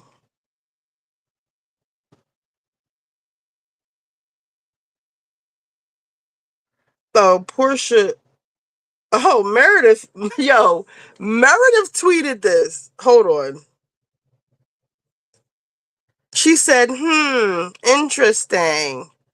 Portia Williams' lawyer is speaking out after a video of the Real Housewives of Atlanta star being escorted off a Delta Airlines flight surfaced. As with any incident occurring on board an aircraft, federal authorities are required to conduct an investigation involving all parties to determine if any offenses occurred. Mrs. Williams was verbally assaulted by an irate and unhinged passenger without provocation. The passenger then proceeded to make false allegations that were in direct conflict with observations from several witnesses. Portia Williams' lawyer, Joe Habachi. Meredith is tweeting this because of what y'all keep saying happened on that plane with Brittany, which is some bullshit. If she was acting up as y'all say she was, she would have been escorted off the motherfucking plane too. Did y'all not see Portia being escorted off the plane? If you haven't, let us see. Porsha Williams. Here we go.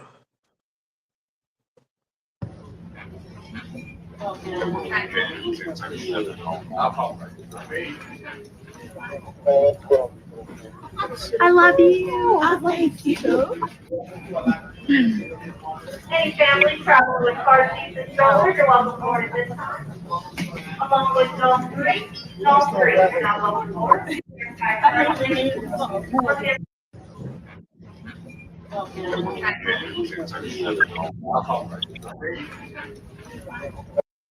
I don't know. Well, let's see. Block topics. Portia is on the radar of federal authorities after an alleged in-flight incident. TMZ footage shows her calmly deplaning, seemingly unfazed while speaking with an officer. FBI Atlanta confirms they're reviewing the incident. Delta says 2 customers were addressed by the crew. The flight landed without issues. What exactly happened on the plane is unclear. Maybe it was an overzealous fan. Lauren LaRosa says, I have details on what happened with Portia Williams on her Delta flight that has led to her being on the FBI's radar. I'm told by Portia's attorney, Mrs. Williams. We just read that. Is that what you call having details, Lauren?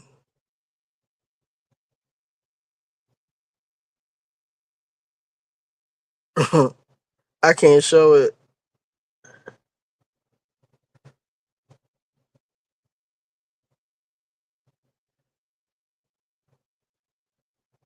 Oh, this for Portia. Let me see something.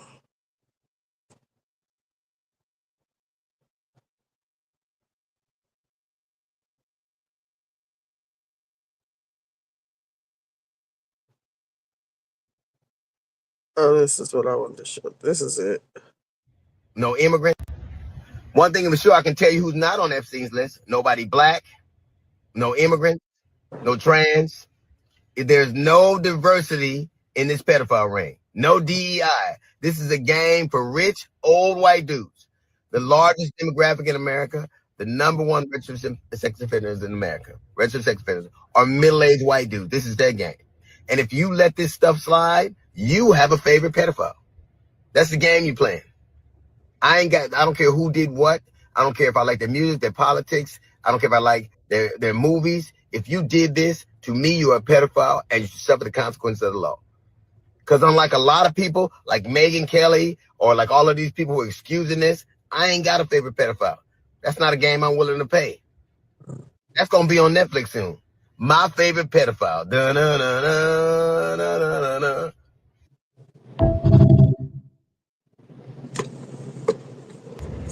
One thing for sure, I can tell you who's not. This is cute.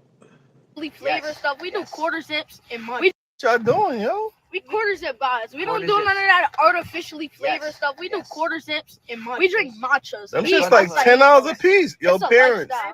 It's only $6.70. Not too bad. That's what they spending y'all money on, yo. Yes, the brotherhood. Quarter zip, guys. Black Lives Matter. I love it. Instead of seeing YNs,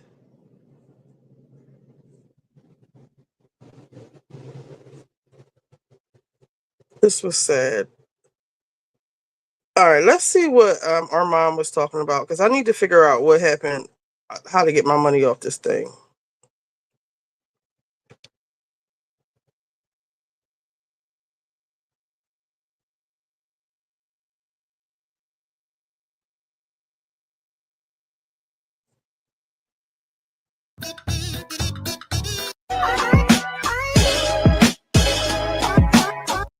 He's got.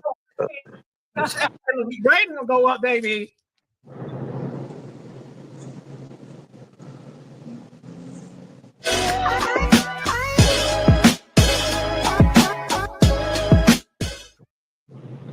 Hold on. Can y'all hear me? Can y'all hear me? Put a 1 in the chat if y'all can hear me. Okay. Put a 1 in the chat if the girls can hear me. Get in here. Get in here. We are live from Miami. Okay. And it's a lot going on. We have a lot to talk about. I've been busy all day. Okay. We're going to get into some things. All right. So the first thing is this, though. How's everybody doing tonight? First of all, I just want to give a shout out to all of my subscribers, everybody that, you know, in less than 1 hour flew us out here to Miami and wanted us to cover this case.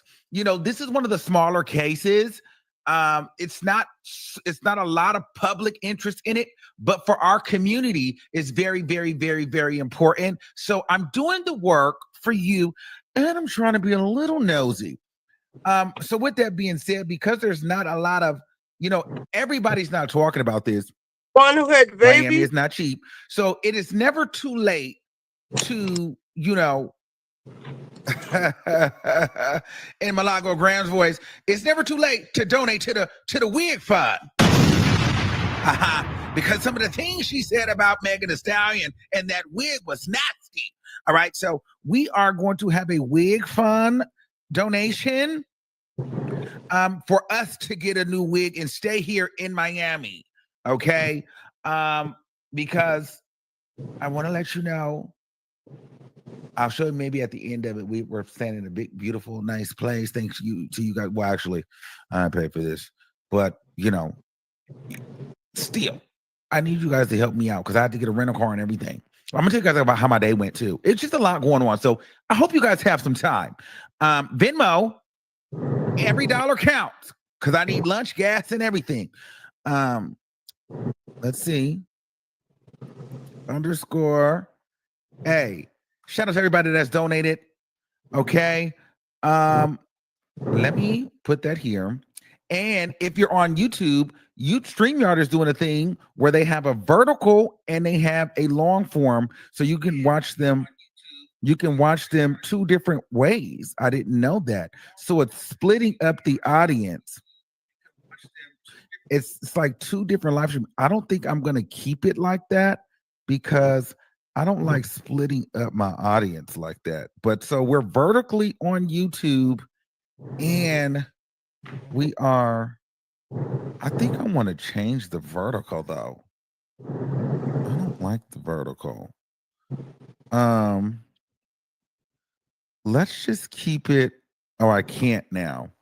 So I was trying to do it, but it's fine. So we're vertically on YouTube and we're horizontal.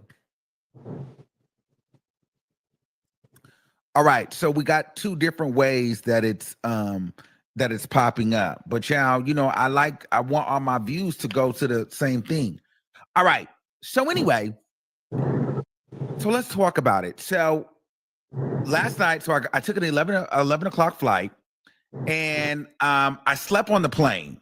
After I slept on the plane, I want to show you guys what I had to do. I'm going to show you a little video. I don't know if you guys can hear this. Perhaps maybe I can, I didn't really edit it. But maybe what we'll do is I'll connect it to the Bluetooth. Let's do that. Let's go to settings real quick so you guys can actually see what's going on. Because I just want you guys to know how much I love you guys and how important you are to me. So can we please get into this video? Can y'all hear this?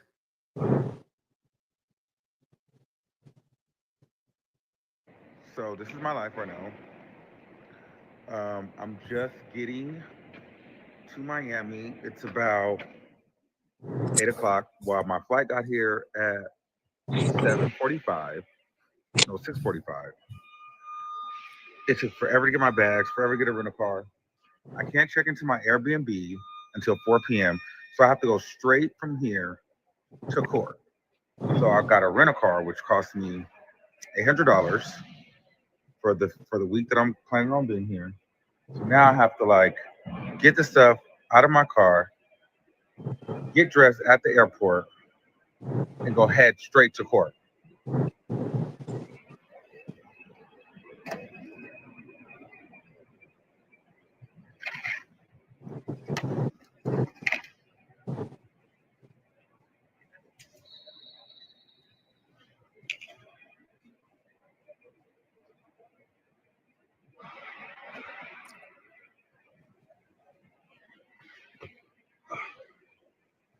Something dropped.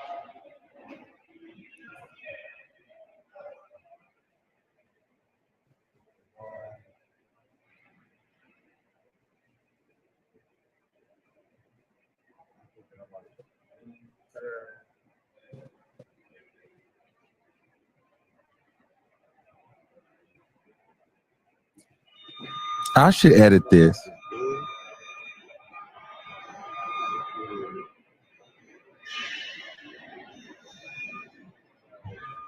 Everything is Rico.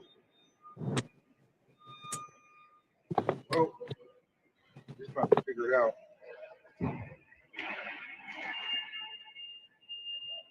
Literally.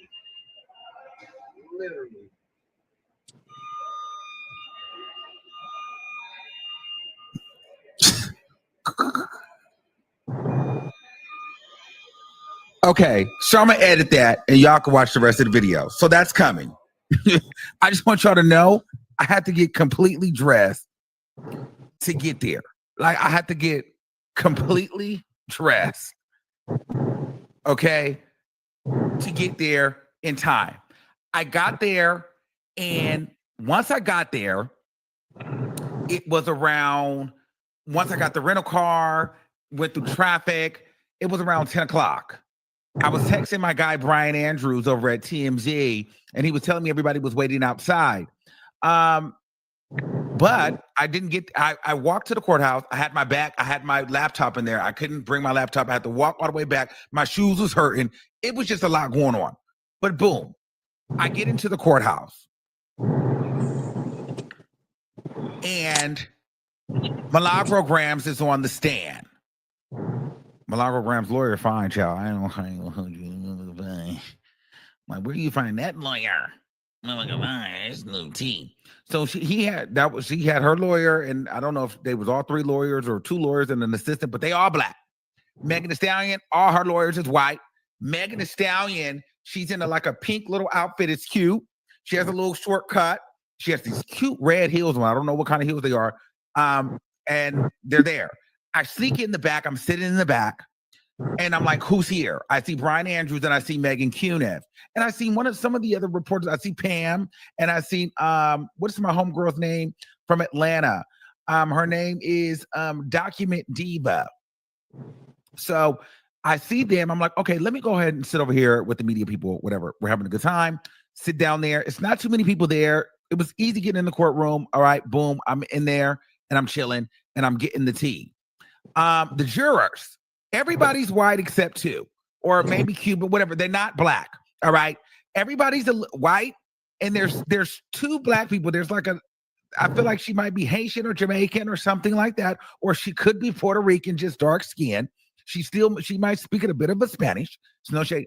Then they got this black guy who likes like everybody's ex-pastor or ex-pimp gone pastor.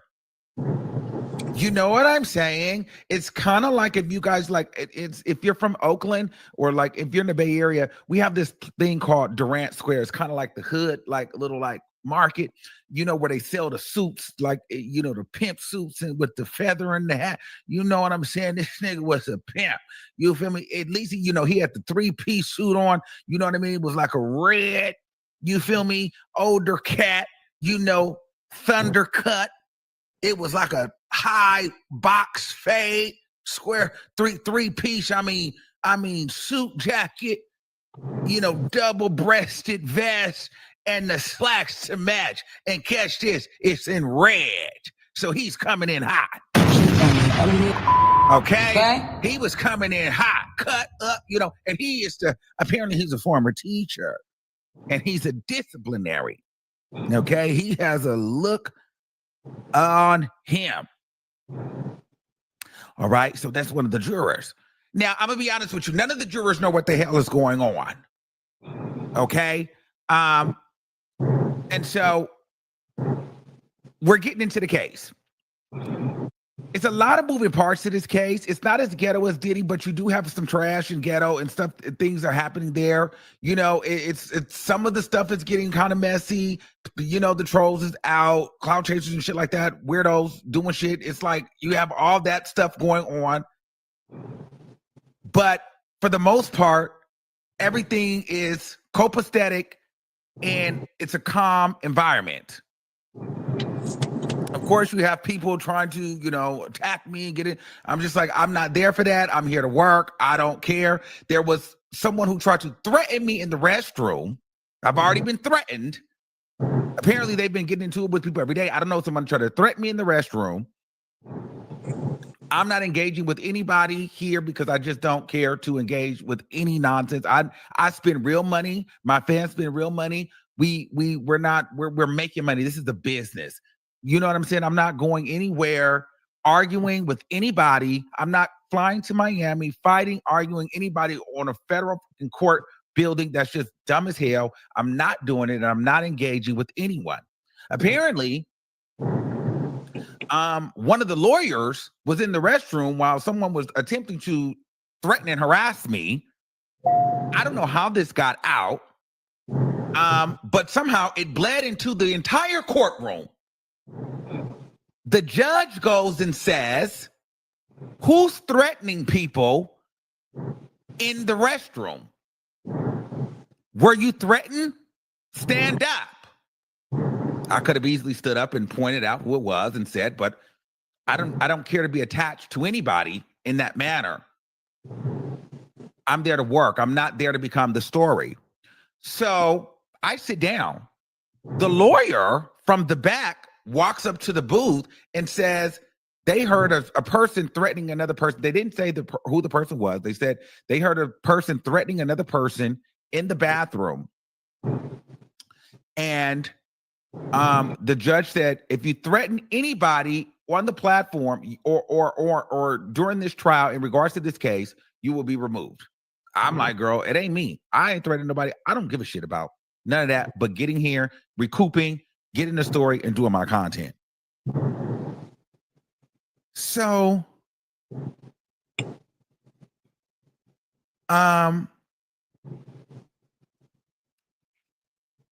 we're here, right? And Milagro, she's looking around, Megan looking around. But we're moving into the case for the most part. Now, I missed a little bit of the beginning because I came in a little bit late. So, here's the thing. Milagro sees me in the courtroom. We may not get along, but I can tell that she's still, she still fucks with me. You know what I mean? I could tell she was interested or intrigued to see me. Her spirit seemed to be up. Milagro had on her tan. She had on her, I don't know if that was her bundle wig or that was her, she had on her unit. Okay. And she kept, every now and then. She had on her little Louis Vuitton or whatever. She had her Gucci shoe on, a little kitten heel. And she sees me and she's, oh. And I said, oh, like, oh. You know, like I'm here, like is she ooh, I'm ooh. I don't know what that means, but girl, I've also been hearing, girl, you can't be talking to the people because Megan Thee Stallion side is trying to make sure, are you talking to the press? And so we can't really engage and talk too much. But throughout this time, Milagro is on the stand the entire time, and I'm sitting in eye shot of her. Okay, I need you guys to understand that. Megan Thee Stallion is sitting on this side with all her lawyers. I'll tell you this about Megan Thee Stallion. For the first half of the day, Megan Thee Stallion is either severely or really incredibly media trained and really in it, or she's completely out of it. Does that make sense? Like Megan Thee Stallion, she was, for the majority of the day, she was a very hard read. She would sit literally like this. She didn't look at anybody. She didn't turn her back. She didn't look this way. She didn't look left. She didn't look right.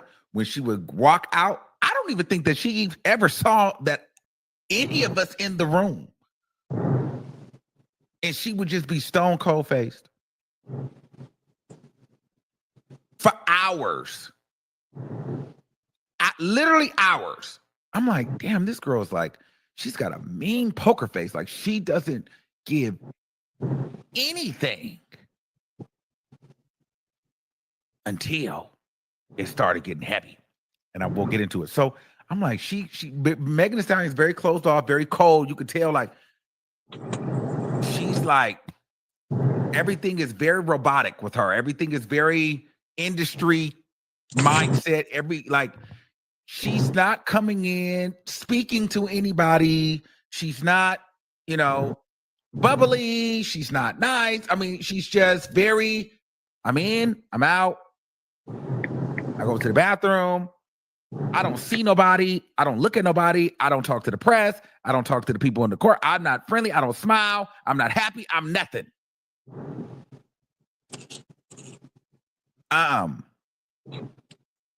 She gives literally nothing.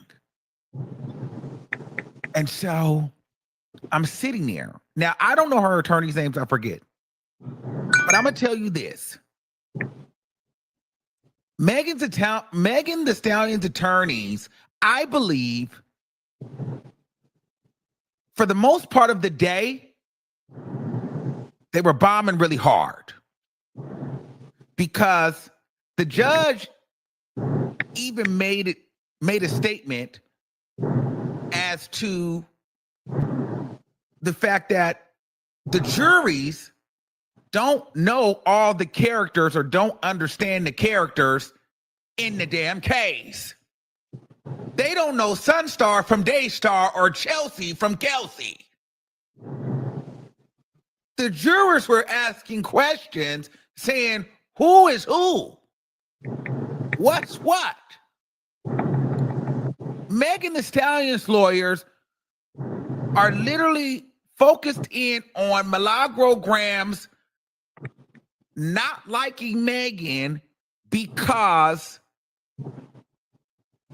or not believing that Megan Thee Stallion was shot.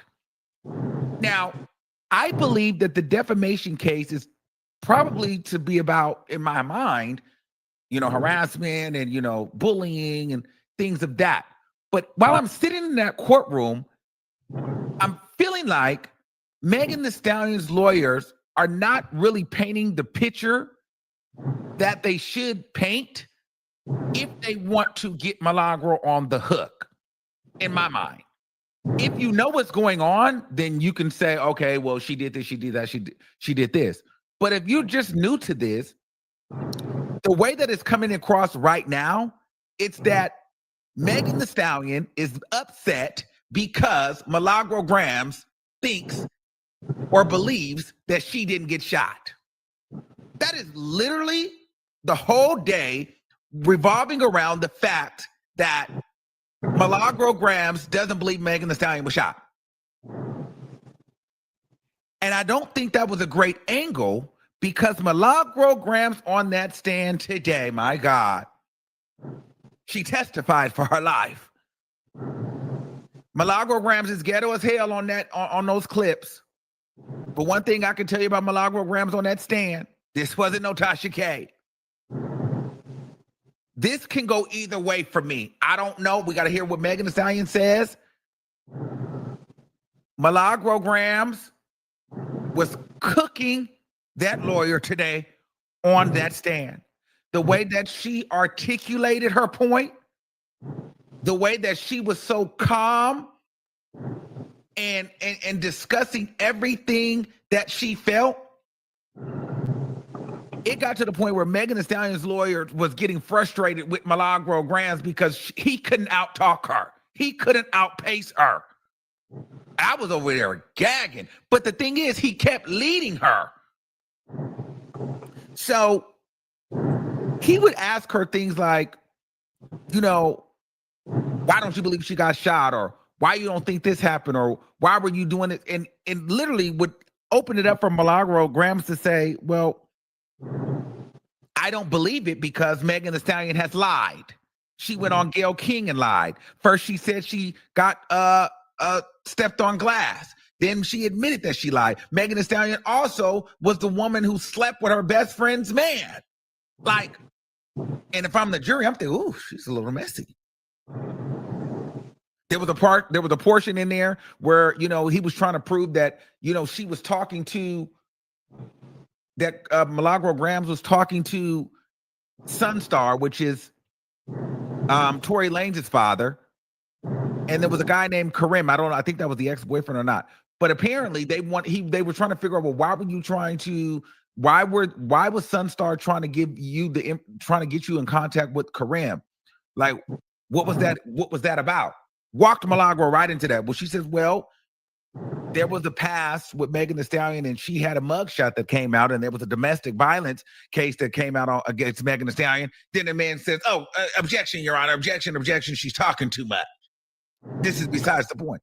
And I'm thinking, how the hell are you objecting to the question you asked? Because now we're getting into Megan Thee Stallion's messy past. But the damn lawyer was opening it up for Milagro to explain her side. He kept giving her outs in ways to explain why she felt like Megan Thee Stallion was a liar. So far to the point, he even asked her at one point in time, so you still believe that Megan Thee Stallion is a liar after a jury convicted Tory Lanez? You know what Milagro said? She said, a jury convicted him. She said, she said the law can be faulty sometimes. Just because, you know, the jury convicted him doesn't mean that it can't happen. You know what I mean? It has to be true. Then Milagro Grams even almost broke into a few tears. She said, you know, listen, I have a mother that has dealt with drugs and abuse and things like that, been in and out of jail. I would have been the first one to defend Megan Thee Stallion. I wish I believed Megan Thee Stallion. I just don't believe her. I don't believe her. I wish I believed her, but I don't. I don't. I'm kind of jumping all over the place, but I'm saying it's all the same. She even went into, he said, so you don't believe if a jury convicted Tory Lanez, all this evidence, you still don't believe that she was shot? Milagro said, sir, I'm Black. It don't go like that for us all the time. There's so many Black people in and out of jail, wrongfully convicted. So yes, I still believe that she lied and he's innocent. I'm like, oh my God. I'm like, whoa.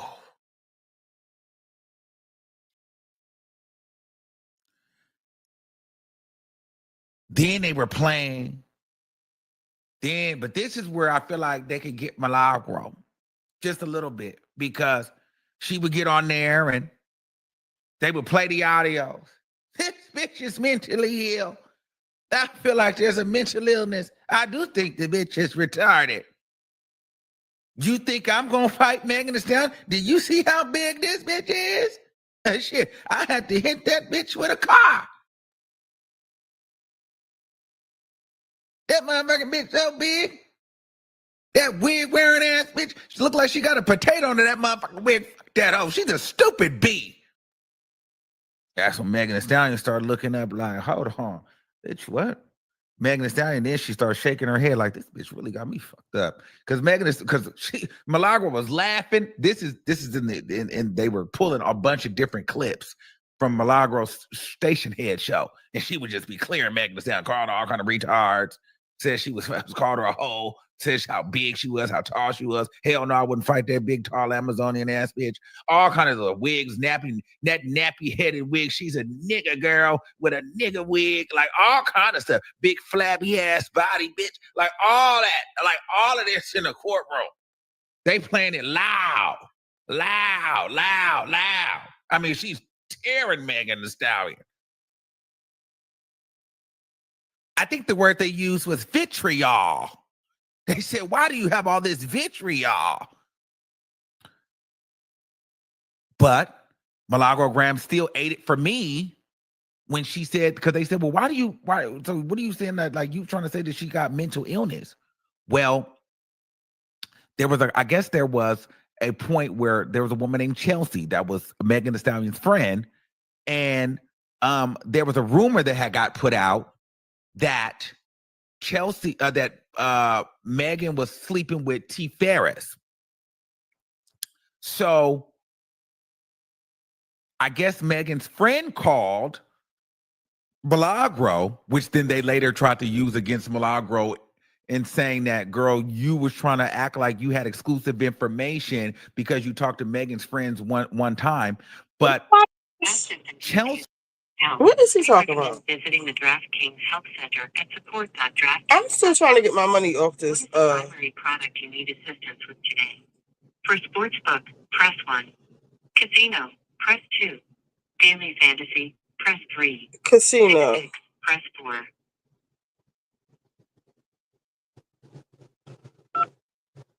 Sorry, that's not a valid selection. What is the primary product you need assistance with today? For Sportsbook, press 1. Casino, press 2. Daily Fantasy, press... Okay, Casino. How can we help you today? Please select from one of the following options. For help logging in, press 1. Account restrictions, press 2. Deposits or withdrawals, press 3. Gameplay question. Okay, deposits and withdrawals. You can leave a message and a DraftKings support agent will respond. A message? At the beginning of your message, please clear. Wow.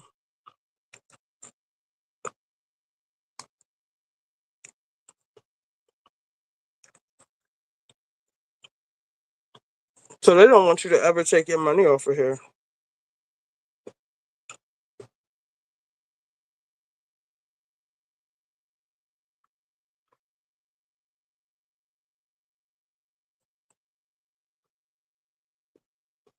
Do y'all care about what Armand is talking about?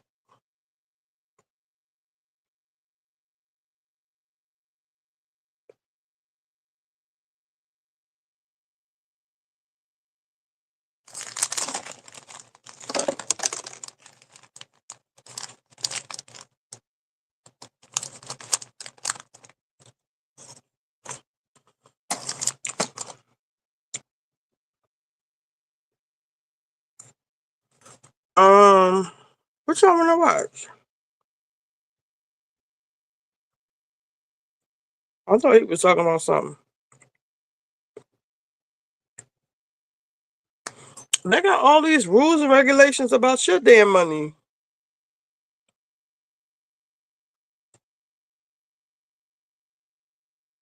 I still need help.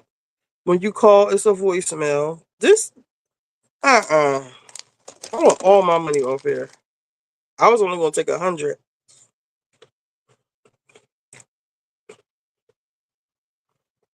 Y'all telling me I can't get my money. I don't know what's the deal with Candy. Let's see what that girl, Gigi was talking about. Gossip Girl. Would you like to add any information on your case? No. Oh, so somebody is getting to me?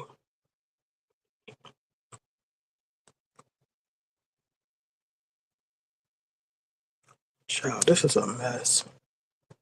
Now, what is this?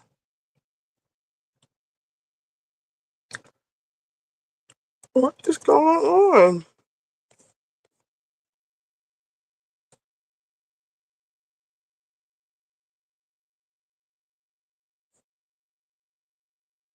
All right.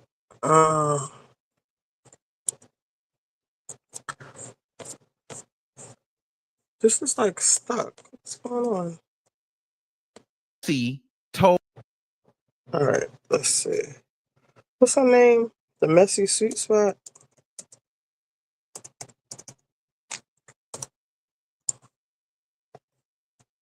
All right, here we go. Ooh, baby, not Miss Money Long, Talent Longer, up on the BravoCon stage with no ring on it, honey, letting them introduce her as Jess Candy Boras. Ooh, not dropping Tucker like a bad collar or a bad habit, and got the internet acting like we in divorce court. Party crashes, come on to the front line, baby, because the way y'all been tagging me in this, you would think I'm on the prayer committee and Candy and Todd is in marriage. And low key, I kind of am, because you know I gossip a lot and stuff like that. Because when watching this relationship, since Mama Joyce was screaming, that man is an opportunist, and now the ring is missing, the Tucker is gone, and the streets are whispering like it's foreclosure papers. So let's talk about it, girl. So look, is this a publicity stunt, a legal strategy, or is this like marriage really like sliding into that we just co-parenting now territory? I mean, what is it giving, y'all? I need y'all to grab y'all snacks, grab y'all water, grab your holy oil, because you already know you have crashed with Messy Sweet Spot, baby. And baby, it is messy tonight. What's up, party crashers? How y'all doing? Get the likes up now. Okay, and welcome back to the Messy Sweet Spot. If you guys are new here, baby, I am your messy cousin in your head, okay? Who read the contracts, watches the body language, and prays over the reality stars' marriages, even while I'm dragging them just a little bit, okay? So go ahead, y'all. Like the video, hit the subscribe button, ring that notification bell like Mama Joyce ringing Candy phone when she don't like Todd decisions. All right, let's get into it, y'all. So, honey, here's the tea. At BravoCon, Candy walks out, big moment, lifetime achievement energy, and they introduce her as Candy Boras. Honey, Boris, not Boris Tucker, not Candy Boris Tucker, not Candy Boris wife, mother, mogul, Tucker and company. Y'all. No. Just Candy Boras. Woo! Now, on top of that, homegirl is not wearing her wedding ring, y'all. Okay, during her big moment.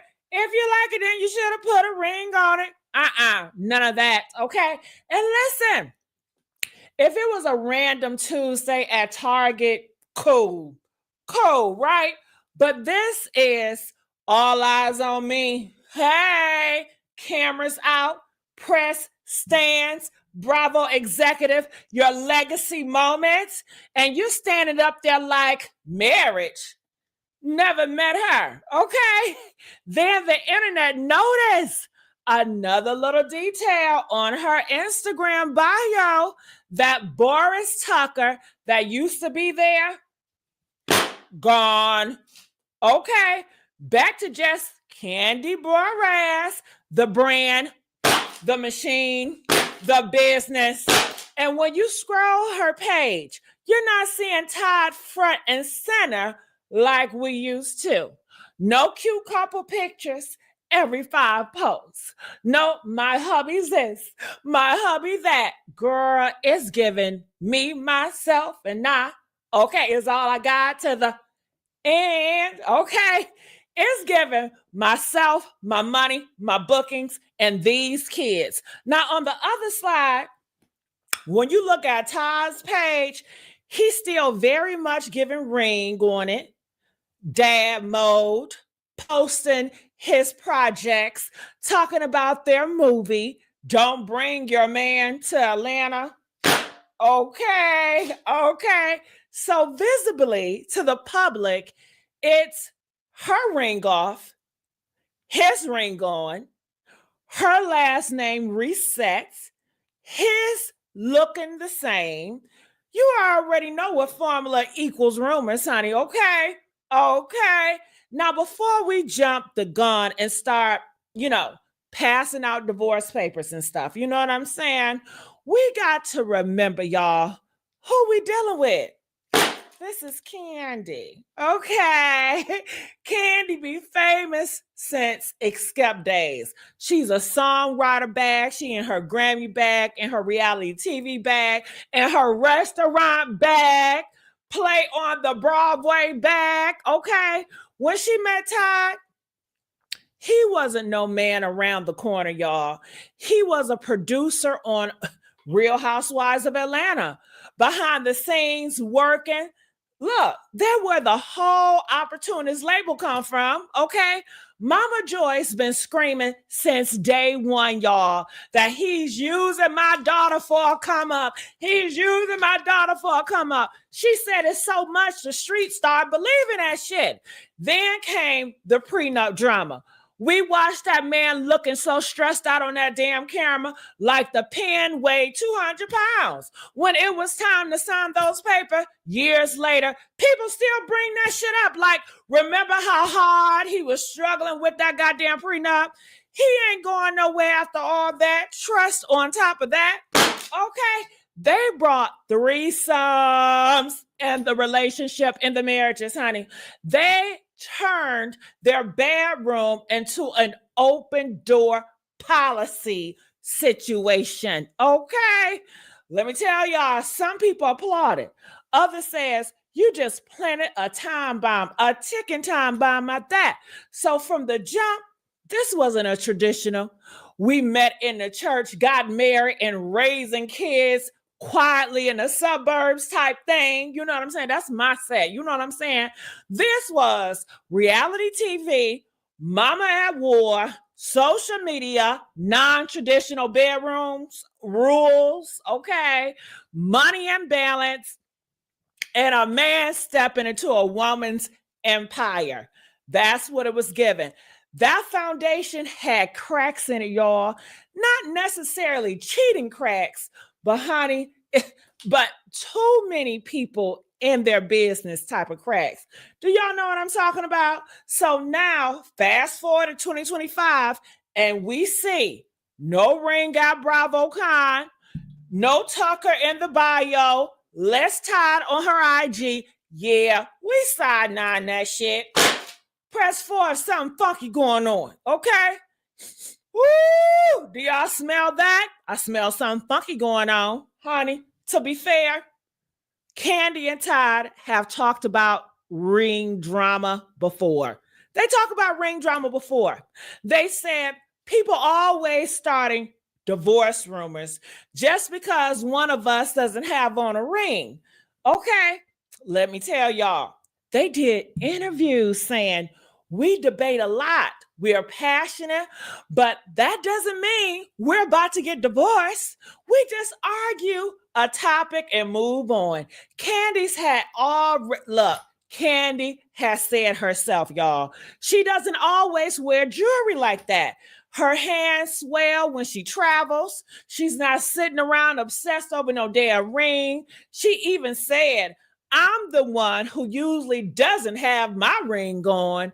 He actually wears his more than I do. And if he stops wearing his ring, then we got a problem. Woo! Right now, the gag is he still got on his, okay? So if we go by their rules, then technically the marriage is still intact, y'all.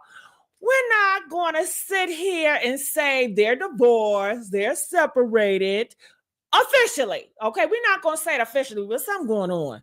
Because until they come out and really say we're done, y'all, it's not confirmed. But just because it's not confirmed doesn't mean nothing happening, honey. Something going on over there. Let's talk about the Instagram bio, though. Do you mind? You don't just randomly wake up and say, let me delete my husband's name. Let me get it out of here from my profile just for the aesthetics, honey. This is a conscious decision. Even if it's business, even if it's branding, even if it's legal, you have to pause. Go into your settings, erase Tucker, and hit save. And that energy shift for years, honey, she rocked with Burroughs Tucker. Even if nobody said it out loud, it was written. Now it's back to just Candy Burroughs, independently, single brand energy. And when I say single brand, I don't mean single woman. I mean me first, my career first, my name first. If you're a businesswoman, you know there's power in how that name appears legally and publicly. Maybe she's cleaning up her brand. Maybe there's legal stuff with the restaurants. Maybe she doesn't want Tucker tied to every check with these lawsuits flirting around. Or maybe she's slowly emotionally detaching one step at a time. You don't always leave someone at once. Sometimes you leave them in pieces. First the name, then the ring, then the photos. Y'all know how this shit goes. Now, we got to talk about Mama Joyce, y'all, because you cannot say Candy and Todd and not include the woman with the rolling eyes, okay, and the long memory. Candy herself said not that long ago that Todd and Mama Joyce, okay, regressed. They were doing better for a while, okay, and then slide back to not getting along. She literally said something like, what'd she say? She was like, yeah, they were okay on Friday for the kids' graduation, but by the time I got back from my trip, my mom wasn't feeling us again. She said it so casually, like, yeah, my mom just not feeling me right now. I don't care how old you are. That type of mother-daughter dynamic affects your marriage, okay? Because Mama Joyce does not argue in private. She makes shade in public. Hello, okay? She has called him broke, an opportunist, lazy, all of that on TV, okay? So imagine being Todd. Your wife is a millionaire. Her mama doesn't respect you. The public keeps calling you a stay-at-home dad, a liability, a bad business partner, and you're in the house with a woman who's always working, always booked, always, come on now. And behind her is her mama who thinks you're not even good enough for her baby. Woo! Honey, that alone can wear a marriage down. Do you hear what I'm saying? And on the flip side, imagine being Candy. You love your husband. You love your mom. Your mom is loud, petty, and disrespectful, but she's still your mama. And you're the provider for everyone. You're the one everyone leans on. No real healthy boundaries anywhere. That's a triangle waiting to just explode. So when I see the ring is missing and the name is changed and the post looking more like me and my kids than me and my man, I do think, okay, where does Mama Joyce fit in this chapter? Because if there's trouble in that marriage, you best believe Mama Joyce got an opinion and probably feels very justified about it. Okay, now let's get to the money conversation. Do you guys mind if we talk about the money? Okay, because money is always the quiet character. Yeah. And these stories, Candy has always had more fame, more checks, more leverage. When they were first together, y'all, people question, is he with her because he loves her or because she's the bag? And then there was the prenup. He didn't want to sign at first. She held firm, y'all. He already signed. He eventually signed. But you don't forget that shit. You know what I'm saying? If you move on, there's a little bruise there. She didn't trust me. She thinks I'm going to be after her money. I had to prove I'm not a gold digger, honey. That's how the brother was feeling. Fast forward. Now you got restaurant, plays, movie deals, spinoffs, all tied to her name. You got lawsuits tied to their business, got judgments. You got people blaming Todd's ideas when the restaurant catch heat. Some folks feel like he's costing her money with these bad business moves. And other people feel like he sacrificed his own independence career to push hers. Now, he looks like a stay-at-home dad with side hustles. So if there's tension, it might not just be cheating or threesomes or Mama Joyce. It might be, you're costing me money, man. Or you don't respect what I bring. Or I'm tired of being painted as the broke, bad business husband. Some marriages don't die from a big scandal, y'all. They die from the thousands quiet resentments, and money will spin that process even farther. Do you hear what I'm saying? So, honey, do y'all really want to talk about the bedroom? Oh, I got a feeling y'all want to talk about the bedroom. So let's talk about it, girl. All right. Let's talk about that bedroom. The third wheel. Once you start letting extra people into y'all marital bed, you got to be prepared for the consequences. I don't care how mature you think you are. You can say it's just for fun. Oh, it's just sex. We're just exploring together. But we human, feelings get caught. Comparisons start to happen. All right.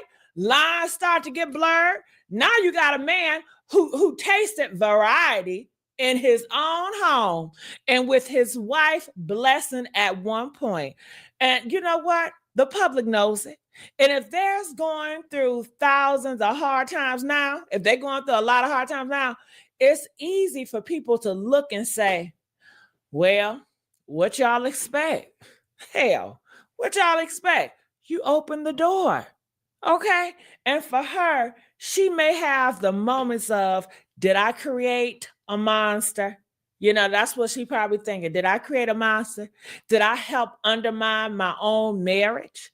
Trying to be the cool wife. So when you mix non-traditional bedroom rules, money imbalance, controlling mama, public scrutiny, and a husband still wearing his ring while the wife starts rebranding herself, yeah, that's very messy. Okay.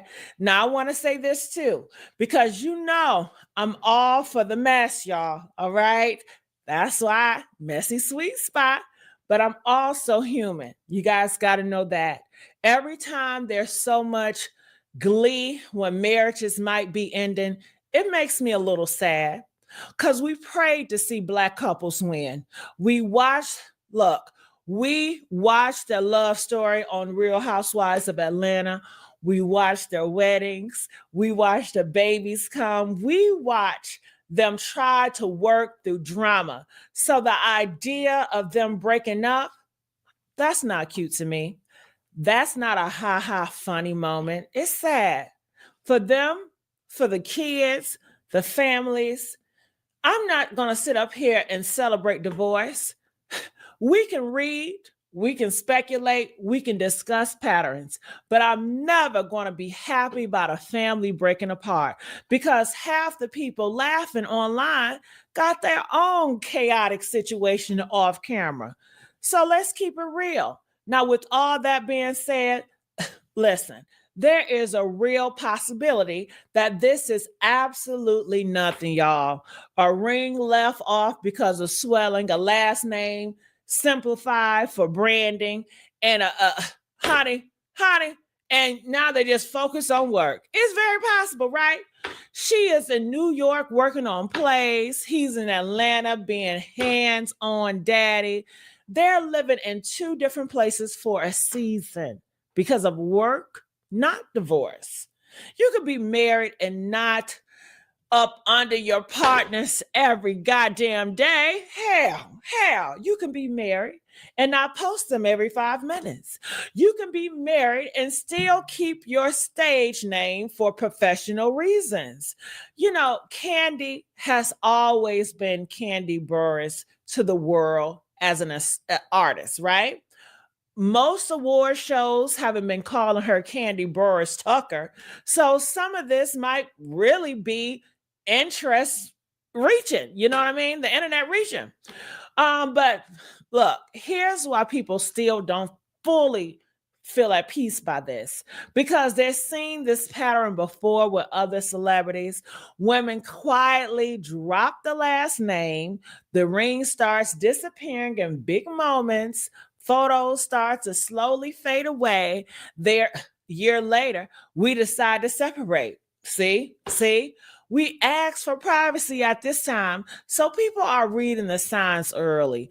Let me tell you where I stand, okay? I don't think they are officially divorced right now. I don't even think they're fully separated publicly yet, but I do think something in that marriage is off. It might be distance, it might be burnout, it might be resentment, it might be money, it might be Mama Joy's. But that thing, that ring, honey, that ring, that bio, that body language, that public history. Let me tell y'all, bliss is everything. It's amazing, okay? Look, we are thriving in love. Look, I just want to say, we might be more business partners. That's what they're probably thinking. We might be more business partners better than being romantic lovers right now. You know, people change, things happen. And sometimes, you know, that's how marriages die, you know. Nothing lasts forever, y'all, okay? And not with cheating headlines, okay? And shit, I think it's an open relationship if you want to be honest with it, okay? But with slowly emotional disconnection. And if they're smart, they will either quietly fix it or loudly flip it into a damn show. Hey, a movie, a podcast, a storyline. They can do a lot because Candy gonna get a bag regardless, okay? Now let's take it from them and bring it back to us for a second, y'all, because a lot of y'all watching this have lived versions of this story, okay? You ever been in a relationship where your mama didn't like your partner? Your family keep on whispering, that ain't good enough man for you. He ain't good enough for you, girl. Look, you made more money and started to resent his ass now. Okay. You started posting less of him or less of her.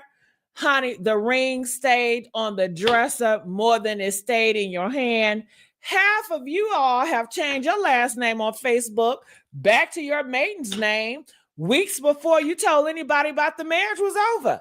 So while we're watching Candy and Todd, we're really watching how our own patterns on a public stage. Some of y'all are Candy, overworked, overextended, trying to be the daughter, the provider, the boss, the wife, and the mother, and no real rest, no clear boundaries. Some of y'all are tired, in a relationship with a powerful partner, always being critiqued or criticized, feeling emasculated, trying to prove you're not using them while still wanting your own identity. Some of y'all are Mama Joyce in your kids' business so much you don't even realize you're helping destroy what you want to protect. So as we gossip, as we ask ourselves, am I doing anything like this in my life? Am I letting my mom or my friends poison my relationships? Am I low-key humiliating my partner in public? Am I ignoring red flags? Because we've been there too, where we have ignored a lot of red flags. So I think that's the real tea. At the end of the day, y'all, we don't live in their house, okay? We don't live in their house. We only see the ring, the IG bio, the red carpets, the edited clips. What happened when the cameras are off? Huh? What happens? What happens? Okay? Let me tell y'all something. I hope they stay strong. Set boundaries with Mama Joyce and protect their marriage. If they're not good, I hope that they have the courage to do what's healthiest for them and these babies they got out here, y'all, without the pressure of what the internet want to see. Okay? As for us, we're going to keep watching. We're going to sit. We're going to talk. But we're not going to celebrate anybody's downfall either. All right?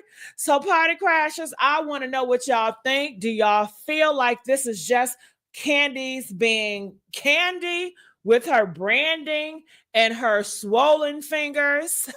Or do you feel like this is one step of like a quiet rollout towards separation? Is this a scheme that Todd done set up to trend in the damn blogs? Huh? Or is this Candy reclaiming her name and her independence?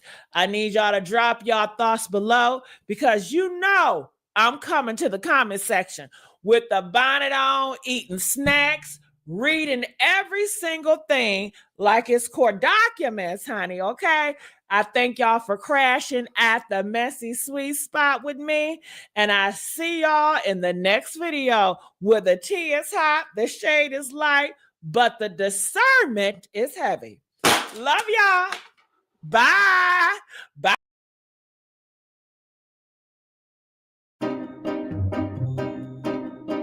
For pee leaks, you want Poise. Otherwise, you will be very disappointed and damp. Poise stays 25 times drier than the leading period pad. Try Poise. So it looks like we're getting more details behind. Ooh, baby.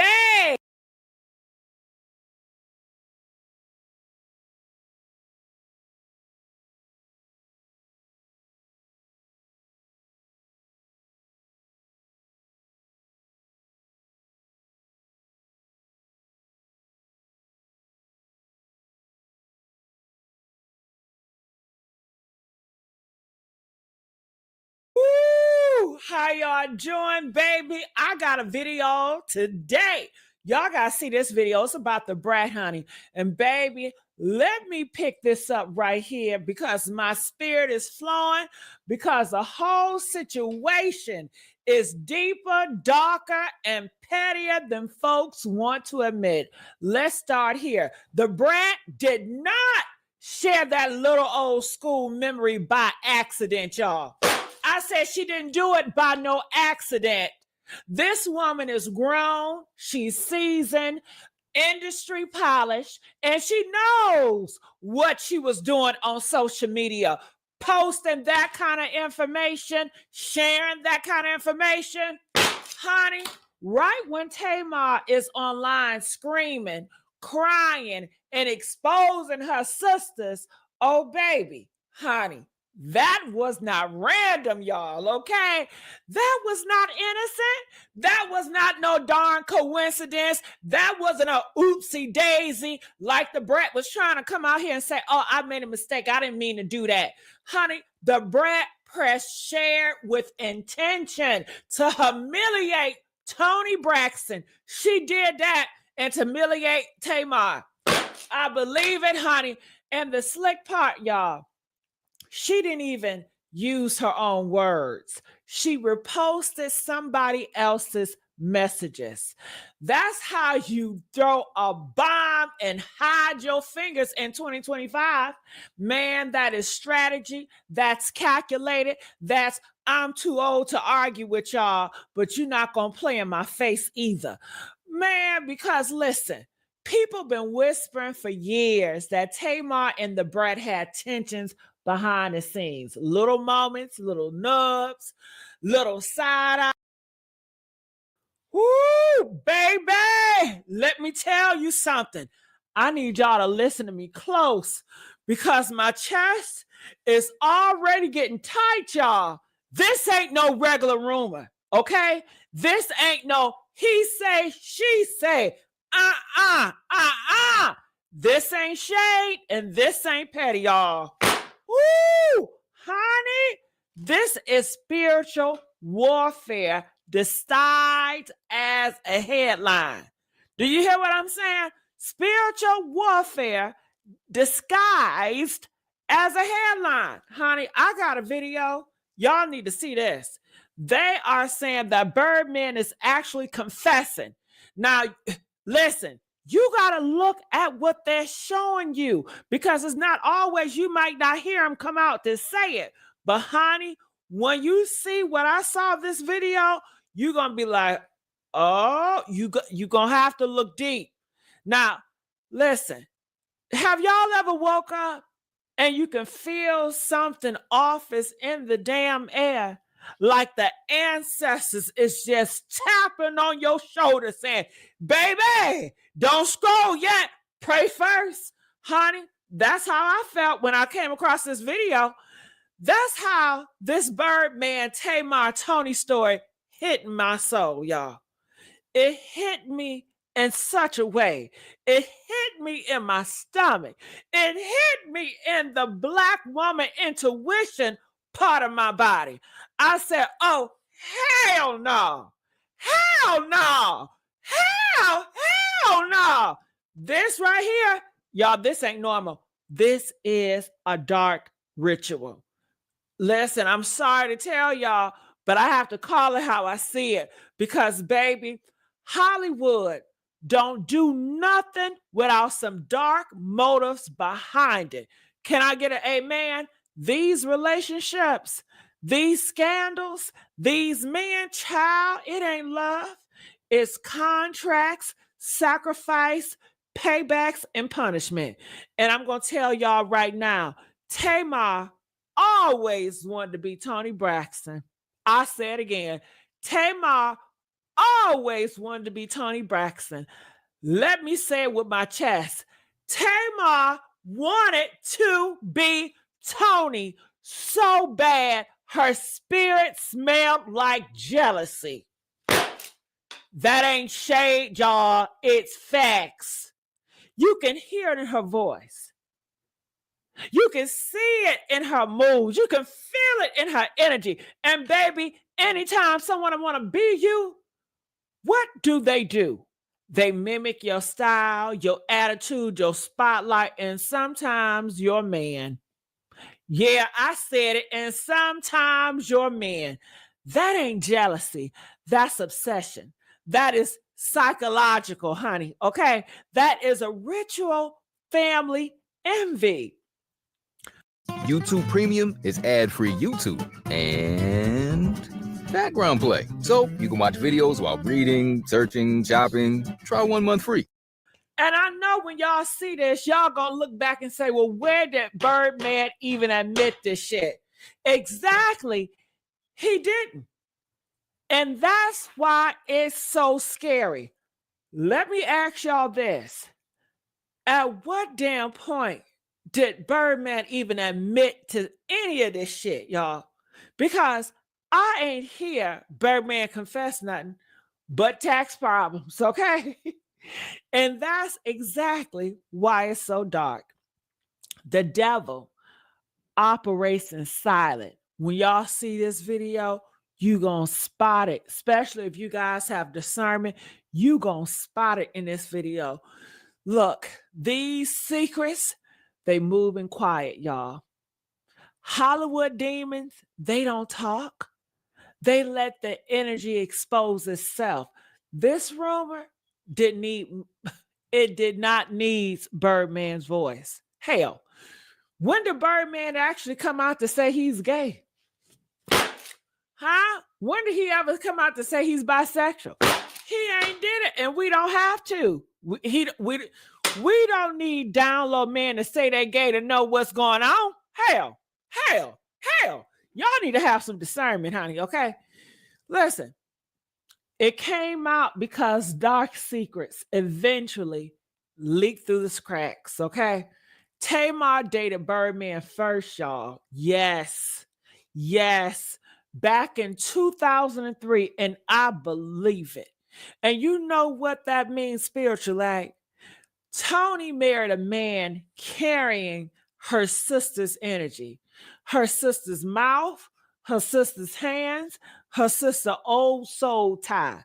Do you know how emotional damaging that is? Do you know what kind of spiritual curse that places on a family? That's why the Braxtons can't stay peaceful for more than 90 damn seconds. That's why Tamar always having meltdowns. That's why Tony career, it keeps crashing like an old laptop. That's why Tawanda aging like she fought in 3 world wars. Baby, it's not stress. It's a shared demon. Honey, I'm talking wrong like this should have been rebuked at the damn altar. I'm talking about wrong like get the prayer cloth right now. Wrong like don't eat from that potluck table. Listen, when one sister sleeps with a man and another sister marries him, that's not drama. That is a soul swamp, y'all.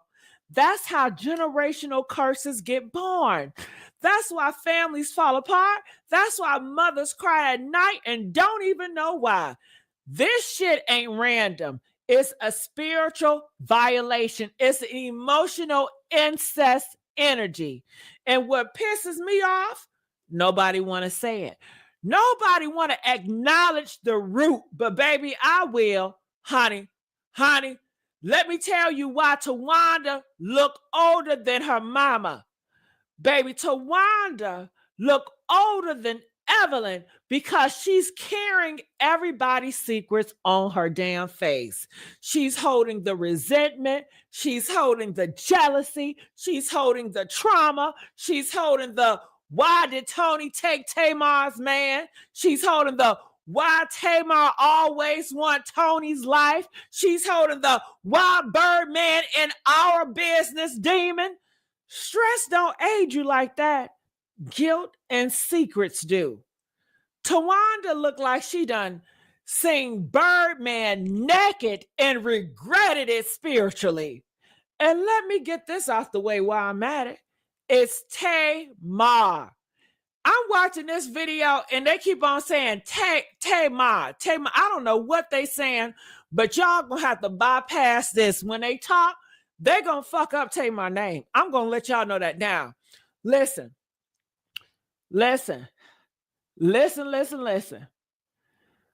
Whoo! Tamar, friendly is not a regular friendly. Her friendly is loud, lean in, flip head, giggle, dramatic, performative, theatrical. That's not friendliness, y'all. That's flirtiness wrapped in gospel. Okay? Birdman looked like he fell in love. If you had him a napkin, y'all should have saw that video they had around there when she's doing all this performing on that stage with him. Girl, honey, she talking about we just friends. We just friends is Black woman code for we fucked once, but God told me to shut my mouth. Let me be real. This rumor don't grow legs for no reason. Somebody remembers something. Somebody told something. Somebody seen something. Hollywood don't keep secrets long, y'all. They unravel. This right here is the root of the spiritual rot. You cannot, I repeat, you cannot marry a man who has been in your sister's bed. That's not love. That's not romance. That is a bloodline violation. That's how families break for decades. That's how jealousy get permanent. That's how sisters never recover. Tony might be classy, but that move was cursed, honey. Tawanda jealousy, let me tell y'all something, because she always been overshadowed. First, Tony overshadowed her. Then Tamar overshadowed her. Then the men overshadowed her. Then the shows overshadowed her. Tawanda ain't jealous of Tamar beauty. She's jealous of Tamar energy. The world let Tamar be loud, dramatic, messy, loved, and spoiled. And Tawanda don't get that luxury. And when you mix jealousy and sisters and shared men, child, you got a demonic confusion. This ain't clickbait, y'all. Y'all got to watch this video. This is not clickbait. This is how Hollywood's secrets slip out. They leak through rumors. They leak through whispers. They leak through timelines. They leak through Birdman saying, what again? The truth always comes just like gossip first. This story feels real because the spirit of it is real. That's why y'all reacting emotionally. That's why when you see the comments, honey, they gonna hit like testimony services. That's why the rumor punching y'all in the damn chest. It's not about the facts. It's about the energy. And baby, the energy is dark. Okay? Whoo, honey. Something is evil is brewing in the Braxton family. Something that's old, something that's heavy. And this Birdman rumor is just like a symptom of the sickness. Sisters don't share men unless a demon is playing puppeteer. Families don't crumble this loud unless a curse has been activated. And secrets don't resurface after 20 years unless the spirit world is tired of the silence. This rumor hit my soul, y'all. It hit my intuition. It hit my emotional wire. And this ain't for entertainment. This is a warning, okay? Watch this video. Let's watch it. Play that clip. The man my address. I'm not expecting y'all to really give a about me. What I am asking about is my child. Do I know where you live? Well, of course you don't come. So Exactly. my thing, I know where you live because I put down your down payment. Beautiful. You've been stealing from me for the past couple years on my credit cards. Help But me. what you steal? I don't steal anything. You don't? You sold men. Who's the man that I stole? Tony's. You slept with them. Oh, Few times. man. Do not get the link. Oh. What are you know down there? Oh, you're such a liar. Such a liar. Man, he said he the one. No, that's a lie. I swear to God. That's a lie. Which child are you trying to? Your man for? You think I'm too? Tomorrow. Girl, what was that? Why are you wiping sweat off Birdman's head like you his personal assistant? If it was about support, you should have been in the audience, not up there acting like his hype woman. Baby, that was too much, especially after all those recent rumors swirling that y'all been sleeping together. People are talking and they ain't whispering either. Could Birdman actually be the same ex that Tawanda once accused Tamar of sneaking around with? Because if that's true, who? Are you guys a couple? Well, T, that's my girl, my friend, my family. Do you have... That's my love, my soldier, my life. She my everything, and I trust Because you her. bought her a Bentley truck. Yes. So the implication is that's your girlfriend. She my life. The drama is about to hit a whole new level. And wait, why are we just now finding out that Tamar and Birdman may have had something going on way back in the day? And to make it even wilder, Birdman has allegedly responded to all this mess himself. If you thought this was already chaotic, buckle up, because this ride's about to spin out of control. So here's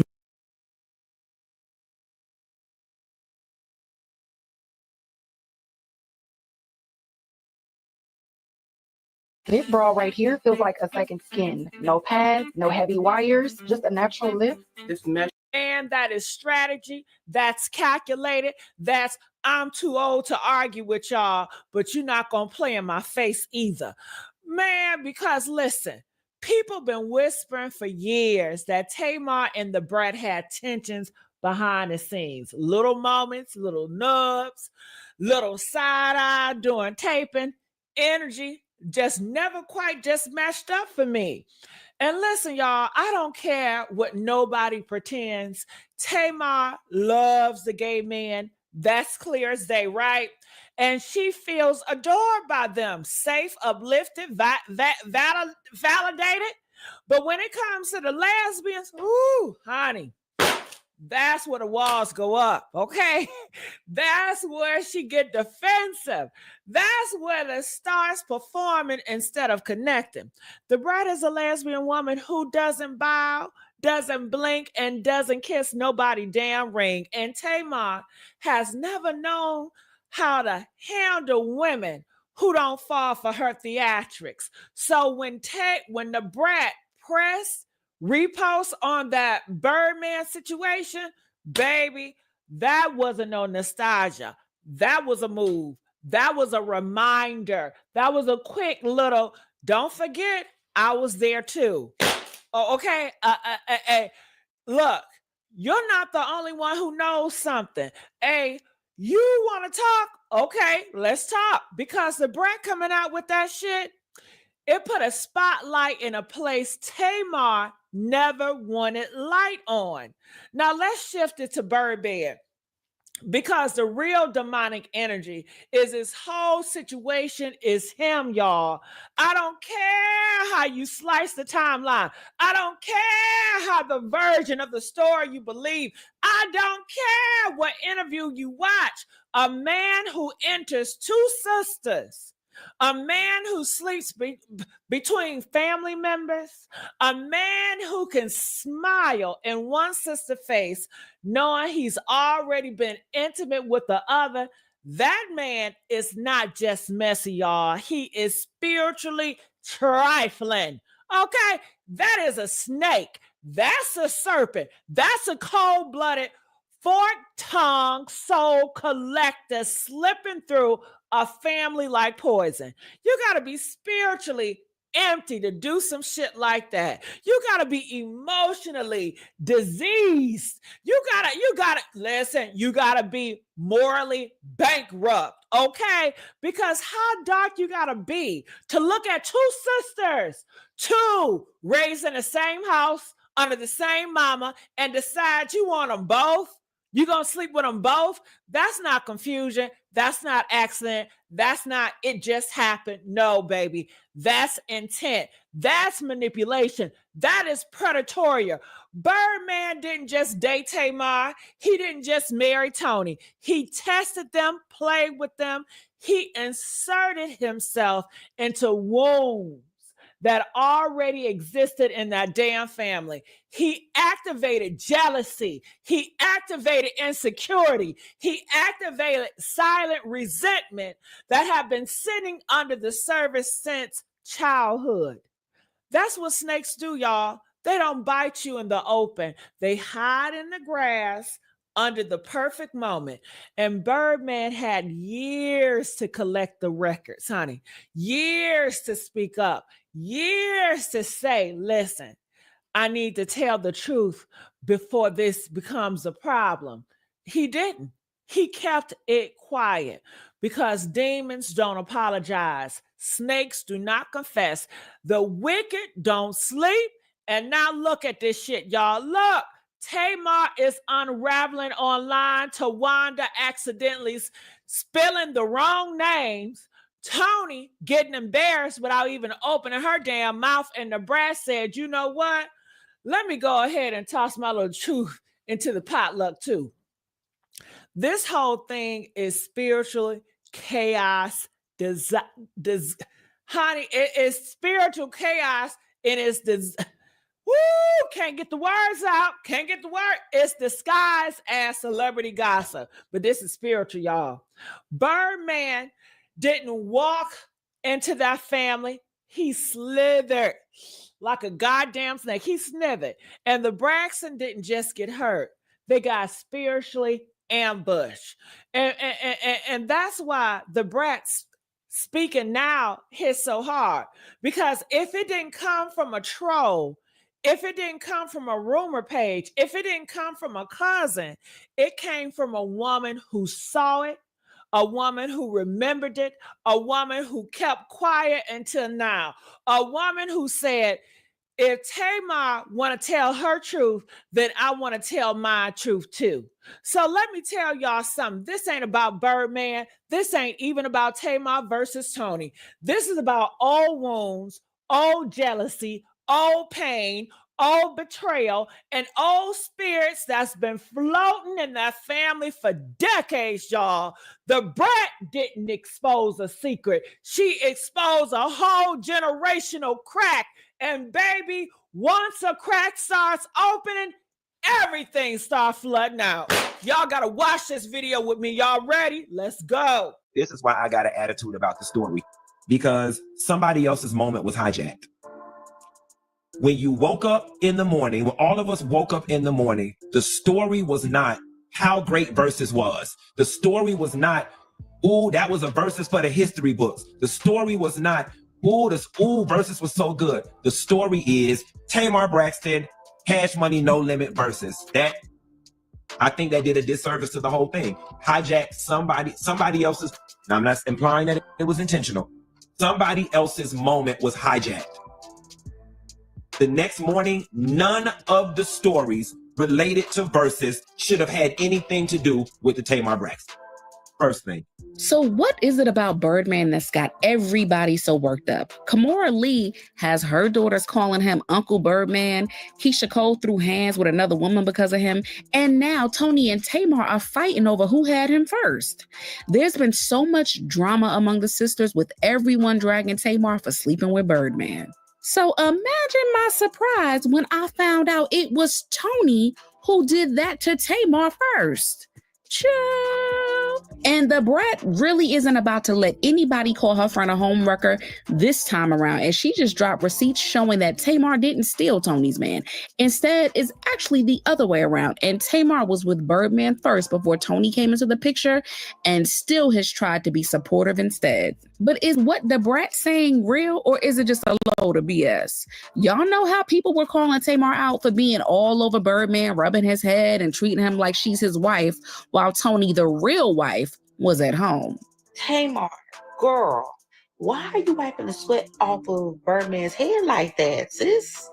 Now, as a married woman, I think I can grab the mic real quick and speak on this, because even though it may, like, she may be innocently doing it, girl, no, you don't do that. Like, the man's been performing on stage all this time, and he don't need you wiping the sweat off his head.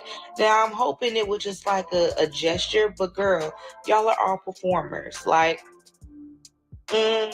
don't do that. She was moving up and down in the background like Birdman was her husband. Child, at one point, she was even wiping the sweat off of his brow with a smile on her face like he was her man too.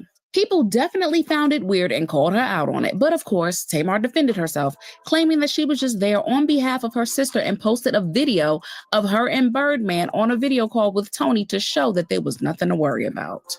But best believe people weren't picking up what Tamar was putting down, because showing support is one thing, and the way she was all over Birdman was something completely different. And they literally were on the brink of coming to blows when Tawanda exposed Tamar for messing around with Birdman behind Tony's back. So it all started when Tamar tried to play smart and embarrass Tawanda by saying she knows where she lives because she's the one who covered her down payment on her house. Do I know where you live? Well, of course you don't come. So exactly. My thing, I know where you live because I put down your down payment. Beautiful.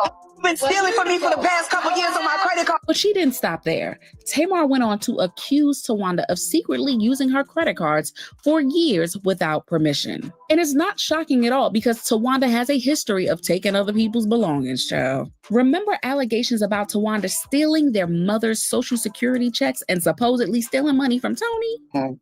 Tawanda, baby, I love her to pieces.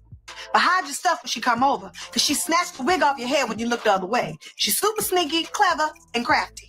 Interestingly, Tawanda's bankruptcy documents reveal she owes up to $500,000 in debt. And they specifically mention a $35,000 loan from Tamar that was used for the down payment of her house. So Tamar's claims appear to have some receipts backing them, and there's a pattern of Tawanda allegedly helping herself to her sister's resources and expecting no pushback. You know exactly what you're doing. Don't be looking like that, you snake-ass son of a gun. Okay. You're a snake, and you like controversy, and you like all of that. Okay. So why would you do that? But y'all, Tawanda wasn't going to let Tamar win. Oh no, she exposed Tamar of sneaking around with her sister's man. Stealing from me for the past couple years on my credit cards and help me. But what you steal? I don't steal anything. You don't? You stole men. Who's the man that I stole? Tony's. You slept with them a few times. What man? Do not get the link.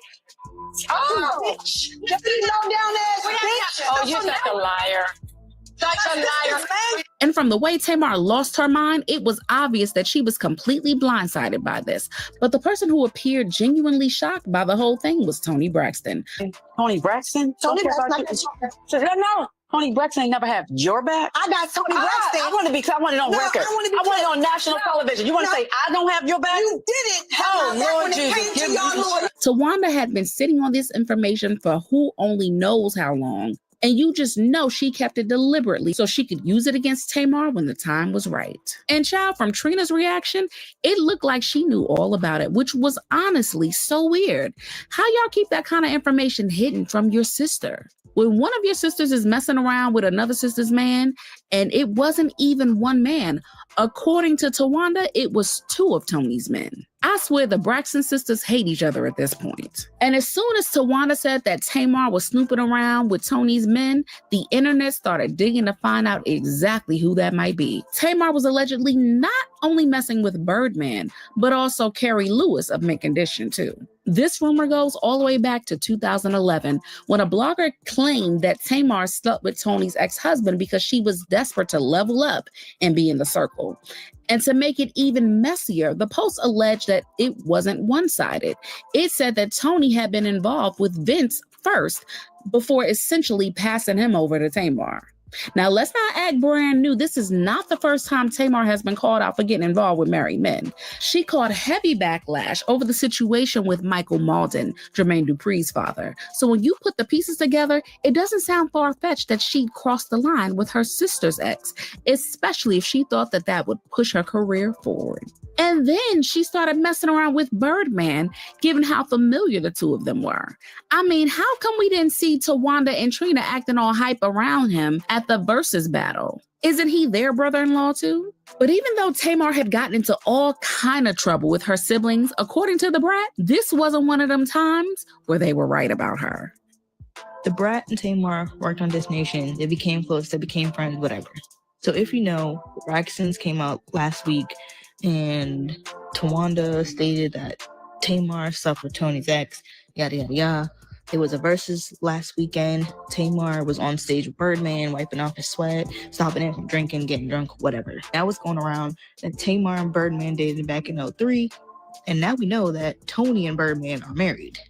The Brat basically confirmed that Tamar and Birdman had a relationship around 2003. And the gag is, this was before Tony set her up with Vince. And according to the Brat, what Tony had with Birdman came much later on. And according to the Brat, people calling out Tamar doesn't make sense because in spite of her sister marrying her ex, Tamar has just been very supportive. Like, this isn't the first time she hyped her sister and Birdman up because y'all do remember where she and her son dressed as Tony and Birdman for Halloween, right? So yeah, this is the type of stuff that Tamar does, and the Brat isn't here for anyone trying to make it look like it was out of pocket. The whole situation is such a mess, and of course the internet has something to say about it. A lot of these celebrity men are pass-around men. They like to pretend it's women, but these men are out here thinking they're players while getting played. Tamar just kept that money flowing for the Braxton household because nobody was trying to talk about it. But if it was the other way around, they would have dragged Tamar for filth. Tony gonna get a pass from them sisters, child. Yes, and thank you for posting. Before they had all these blogs, there was one called the Pantry Report, and they did report years ago that Tamar and Birdman was an item, but he got tired of her and her sense of entitlement, and that's when she got with Vince sometime after. There is something about Birdman that has the entire internet vibrating like a live wire, and honestly, the chaos is almost cinematic. One moment, the timeline is dragging Kimora Lee for having her daughters call him Uncle Birdman. The next moment, Keisha Cole is out here literally throwing punches over him. And then suddenly Tony and Tamar are locked in this bazaar. Who had him first? War that nobody asked for, but everybody is watching. The comment sections are eating it up, stitching clips, dropping memes, and acting like this is the season finale of a show we all secretly binge. People keep insisting Tamar destroyed a home, but the deeper I looked into it, the more the ground shifted beneath the entire narrative. Because the real plot twist? It might have been Tony who crossed Tamar first, not the other way around. And just when the internet thought it had Tamar cornered, the Brat slammed a stack of receipts on the metaphorical table that flipped everything inside out. Now, here's where the story gets downright unnerving. Social media had already crowned Tamar the villain for being too comfortable around Birdman. There were clips circulating everywhere of her rubbing his head like she was moisturizing her husband, smiling up at him like they shared a secret language, and even wiping sweat off his forehead like a woman tending to her man during a concert intermission. Meanwhile, Tony, the actual wife, was at home minding her business. The optics were messy, and people wasted zero time slicing Tamar up in the comments, calling it disrespectful, embarrassing, and low-key territorial. Tamar tried to clap back with her explanation, talking about how she was only stepping in for her sister, and even posting a video call with Tony and Birdman as proof that everything was perfectly innocent. But the audience was not convinced. Because there is support. And then there is whatever Tamar was doing. And that is exactly why the next chapter of the drama hit like a truck. Things exploded when Tawanda decided she had enough and exposed Tamar for allegedly doing the unthinkable behind Tony's back. And this was not a gentle accusation either. This was a nuclear missile. It detonated right after Tamar tried to humiliate Tawanda publicly by bragging that she knew where Tawanda lived because she helped cover the down payment on her house. Tamar then added gasoline by accusing Tawanda of swiping her credit cards for years without permission. People were gagging at the audacity. But then the internet remembered something chilling. Tawanda really does have a history of helping herself to other people's property. Old stories resurfaced in hours. Allegations of her taking their mother's social security checks. Whispers about her borrowing from Tony without paying it back. And the kicker?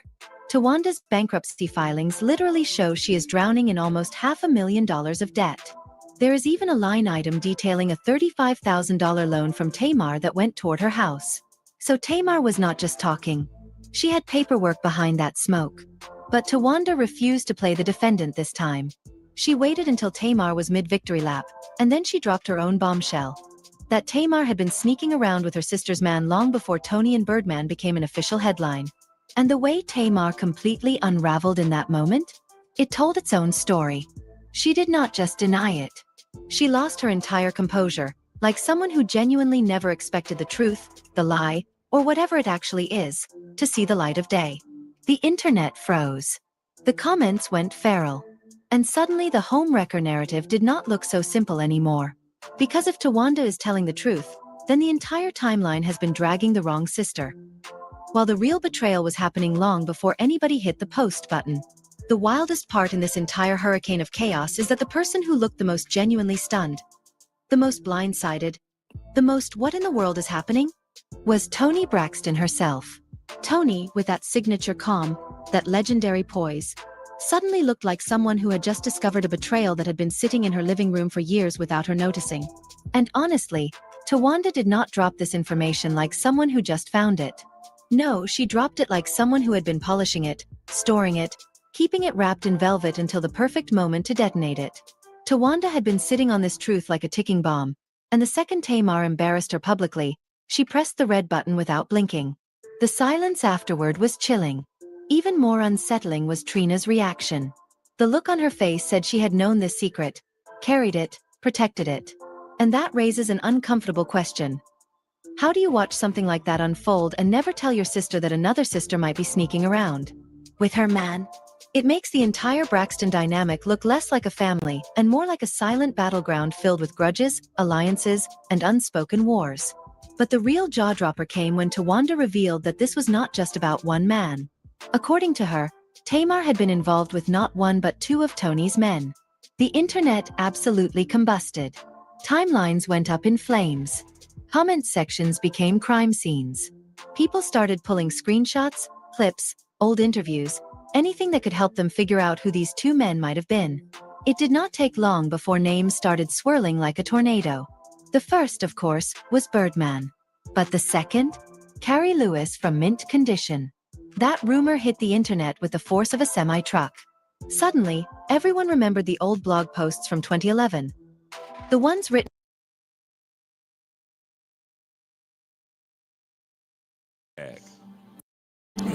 which is probably why y'all don't fuck with it. Yeah. Spreadsheets killed my sales. Wait, just try Pipedrive. Discover Pipedrive Sales CRM. See, this is what I mean. Anderson Paak record. This 5 is minutes. 5 minutes. You know Anderson wasn't gonna let no 2 minute shit go out. Right. He's not doing Yeah. that. Yeah. He's gonna take a minute 30 himself. Yeah. Easy. Like make a song, right? Oh my God. You old, yo. Listen, it's hard. It's hard. Like I said, as the album went on, I appreciated it more, but I'll go back. I'll go back and give it. I think you're gonna like it. It's more. just cool. Yeah, it's just cool. I don't think it's on par with the first two. And to her, to your whole, don't rap about me out and everything. I'm giving her some benefit of the doubt because again, she's been snubbed for a Grammy, bad. So maybe, and I see what's winning. What year? Okay, the last one 2 years ago. Yeah, 2 years ago, snub. Which album is that? The last one. Yeah, Still over it. Yeah, got it. Big time snub. That was the one.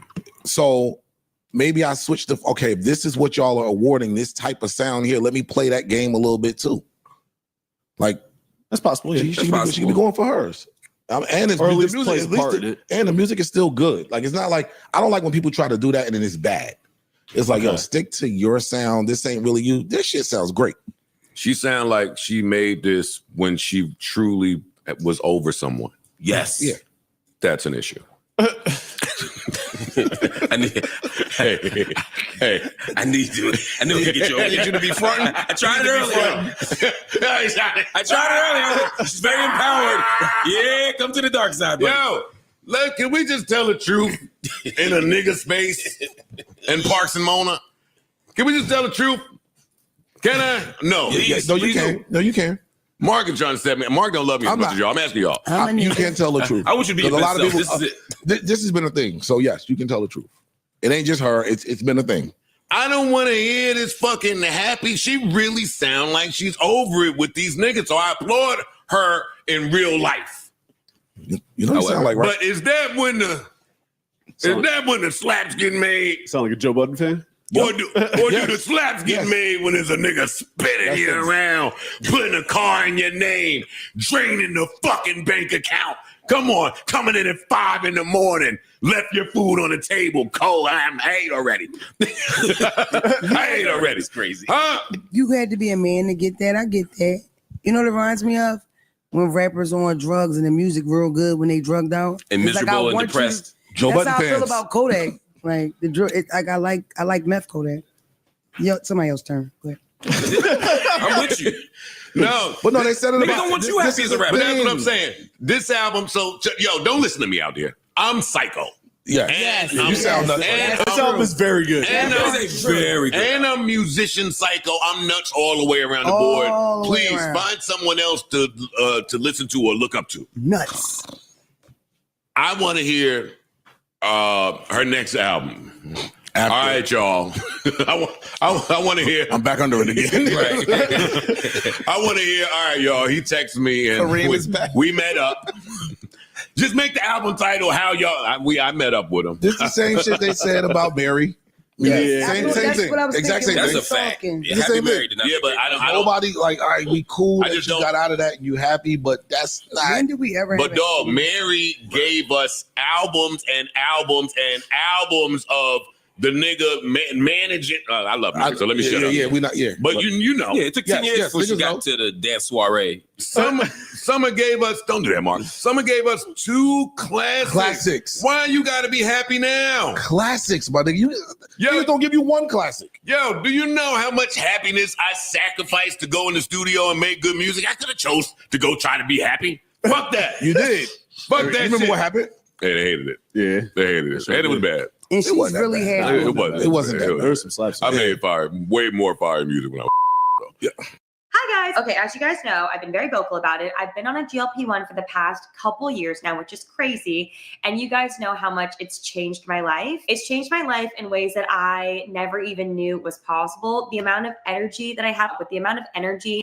Yeah, And it's just the facts of the. Listen, you take the good, you want take the our bad, you musicians- take them both, and then you have. We want our musicians fucked up. And comedians. I think that's a fact. That's all a fact. the torture comedians are Yes, funny as yes. fuck. Yeah, that's true. Me, Yes, True. Honestly, like, that's really what it is. We want our like- entertainment from people that's fucked up. Oh, can we do like a dark side of comedy on Yeah. you? Do you know how many jokes I have? But black people don't like that, and I don't have a white audience yet. I'm coming for y'all. Because white people with dark humor, they're just a little open to it. Now, don't get mad at home. I know we like dark humor too, but like different. Right. When I do jokes like abortion jokes, like I see people stiffen up sometimes. Abortion, suicide. Black people don't like that. Yeah. Yeah. And I have so many abortion and suicide jokes. I mean, I can't run out of them. Me too. What? Yeah, Shit, dark nights. Shit, early mornings. They be in the morning, get it. Yo. Anyway. I want to hear those jokes. Yes. Yeah, absolutely. But great album. I'm gonna give it time to grow on me. I'm gonna go listen in the car. And again, I only heard it 1.5 times. I think you'll enjoy it in a different setting or something, maybe. I was in the nursing home bathroom turning up. That shit was great. Right? I was like City Boys up 10. This shit was great. They goddamn, I almost want to start a group chat with Summer and Lil Meech again. Like somebody's got to fucking come in and what the fuck? Y'all get Larry back. Grocery still on the stuff. Larry, what's my other man, the producer? London. No, Come he on. was the one. Where's London? You know this album is different. SZA ain't on it. SZA was on track 3 last time. Hey, sad bitches go get with sad bitches. She got all the bitches that just broke up with their nigga is outside. She got Section Red. They at the brunch spots, hookah lounges. They at the clubs. No. Great album, Summer. Good album, Summer. The rest of us, we love this. We love it. Summer, I'm happy that you're happy. Oh, Not really. I'm gonna go listen to it. I'm You gonna go should. listen to I it. think you'll feel different about it. It's really good. I don't think it's bad because I don't think that her or her crew or those writers, the people that performed on that project, can make a bad album. So please don't twist my words around. They can't make a bad album. It's just the pain. The pain is. Every time I see LVRN at the bottom of the thing, I just assume it's Laverne, even though I know it's not. Oh my God. Laverne? Who the fuck is Laverne? That's funny. Actually, I had kind of a reverse experience listening to music this morning because, of course, I went to summer first. Okay. Of course, I went to summer first. What time? 5. Okay. 5 a.m. But I had snuck a little bit when I went to take a shit at 2 in the morning. But then I went back in the bed, back to, oh, it's your birthday. No shower. The shit I was excited about. I woke up yesterday and tweeted, "Hey, that's Summer Walker." I got a text in a half a second later. Summer Walker. Nigga. You know what today is? You know you said you know what this month you is? didn't just say you ain't tweet that before. You see my next tweet? You see my next tweet? Yeah, we did. My baby today. Yo, you can't be excited about some shit. Nah, not, especially not another woman. Anyway, so I go listen to Summer Walker shit. Cool. And when I went to Wale, I was blown away. I was absolutely blown away by Wale, and I didn't go into that expecting that. So, go ahead. Oh no, go ahead. I had the same experience. I had been waiting for it since I didn't get the early copy like you did. I was salty. I was listening to the early tracks, like they released like 5 of them, right. And I loved each and every one of them. But I was like, these might be the only good ones on there, and it might be filler for the rest of the thing. I always worry about that these days. I liked every song on there. I thought not every song. I like almost every song on there. I thought he killed it. I thought it was an amazing album. It's only 2 records that I hate, and I told him he one of them. He was like, "Yo, when I laid the record, I said Ice will hate this." So cool, we know. The Afrobeat record. Yeah, I was just about to say. Yeah, it's like I didn't use the skip button at all until I got to those. But I was more so worried because I'm not gonna say worried, but I wanted to see where this album would go because I know it's not. Even though he's with Def Jam, we talked about the state of Def Jam. So I'm like, I don't imagine like big production budget, and I want to hear. He has a great ear for beats, but I just want to hear what this sounds like. I know it's not going to be your A-list features and all of that. From track 1, which is Conundrum, I was like, oh, okay, you getting into a very introspective like you going deep off the rip. Yeah. And then I hit the sample. I'm like, oh yeah, I'm cool. He was off. We off, yeah. right? Yeah. We off. We right off to the races. First line, I'm like, we don't need the scratchy voice intro. You let the music play now. That's my point. What's actually opening bars? First line. Yeah. At that point, I walked away. Yep. At that point, I walked away. Yeah. I did not expect going into Wale for him to do that. I didn't, especially not on the intro. And then it continued. Yes. It continued. Yes. It kind of kept continuing. The whole album. Wale's special, bro. He is. Yeah. Like, I don't really be shocked when he delivered. That nigga's really special. He makes great music. And highly underrated. Consistently. Yeah. It's highly underrated. Wale is special, bro. He is. Dog. Hold up for a minute, man. Fuck these niggas talking about, man. Where's this shit at? Oh my God. Yo, he continued the theme of finding a dope sample, flipping it throughout the album. I like that because Wale actually knows R&B. So he knows the records to go and flip. Hey, Def Jam, you really dropped the fucking ball. I just want to tell you again, while the Clips are nominated for all these Grammys and Wale got all of these records on here, I'm going to close this for a minute. All of these records on here, and y'all got him. Y'all didn't do shit, actually. What did they do? Whatever he put out was him rapping over some shit, a quick freestyle here, quick freestyle. He came up here. I'm like, yo, well, all this freestyle shit, a record. Where's the record? I know you got records. We know you Wale. I know you have records. No way he's at Def Jam playing some of these. They did Blanco as the single and Mirror on the Benz. Yeah. And I'm hearing this album like, bro, y'all missed it. Y'all didn't hear the rest of this album. Yeah, y'all. I love Blanco. And y'all don't know Wale. Blanco in the top 3 song on this album. Yeah, exactly. Yeah, top 3. Right. And that's why I'm like, right. There's no way y'all heard this album and said these are the singles.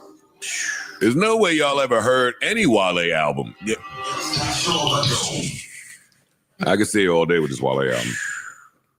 That's what I did. It's a real That's good. what I did. It's a very good vibe, like vibey album. Yeah. You could just put this on. Yeah.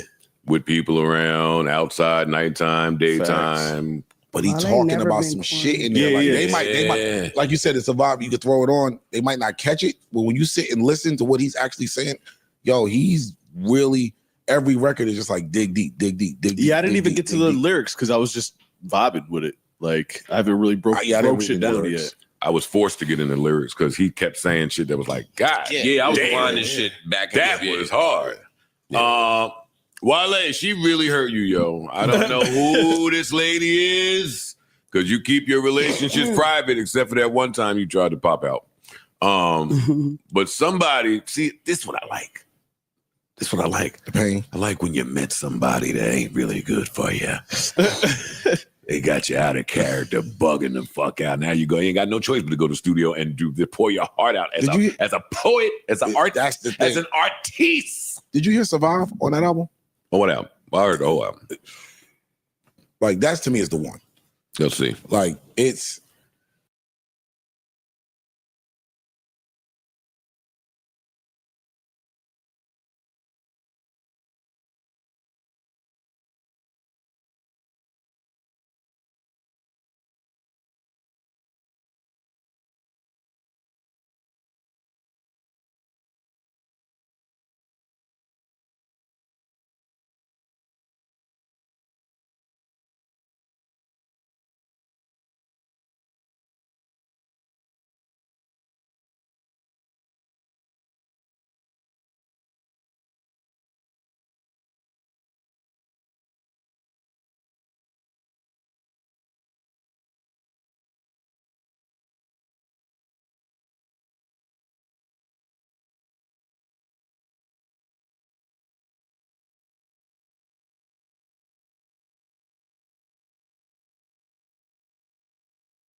God, damn!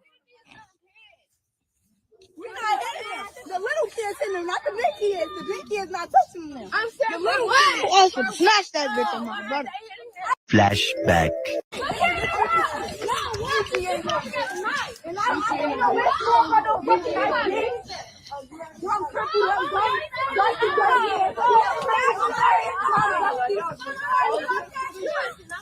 Come on, blood. Shamar looking at. Shamar. Come here. What you want, Shamar? Foot. Shamar, foot. What you want, Shamar? Shamar looking at ass. Come on. Look at them ankles, blood. Shamar looking at ass. Junior. Julia. Hey, foot, don't touch my brother, foot. Oh, hell no, those ankles ashy as fuck. Look at them bitches, Greg. Crackhead. Other bitches, more. That's his ass. That's his ass.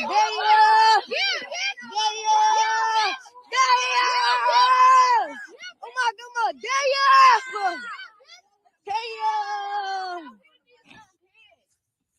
We're not hitting them. The little kids hitting them, not the big kids. The big kids not touching them. I'm saying the little kids. I should smash that bitch on my brother. Let's see. You show them your face.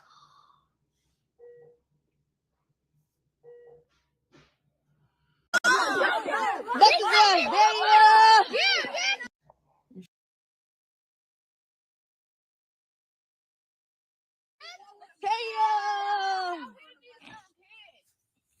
We're not hitting them. The little kids hitting them, not the big kids. The big kids not touching them. I'm saying the little kids. I should smash that bitch on my brother.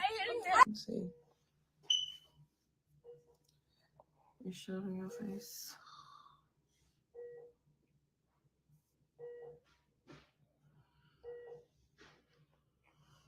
You look like here.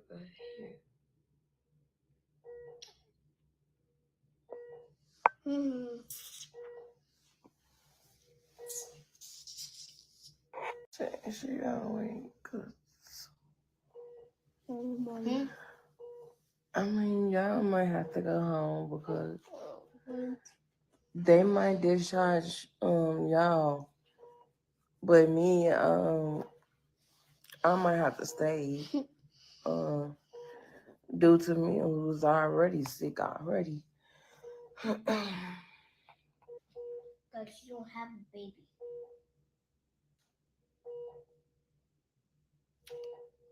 Spank one of who, Lily? The kids at the school?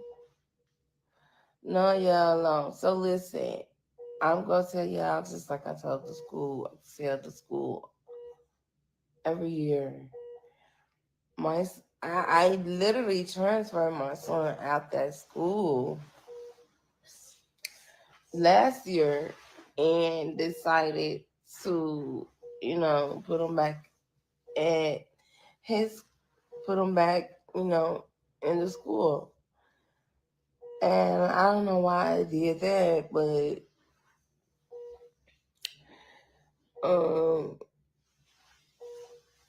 yeah, I basically transferred him back to the school because they wasn't trying to hear me out. They wasn't trying to hear me out in the beginning. They wasn't trying to hear me out when I was trying to get teachers and parent conferences. They wasn't trying to hear me out. They wasn't trying to hear me out and none of that.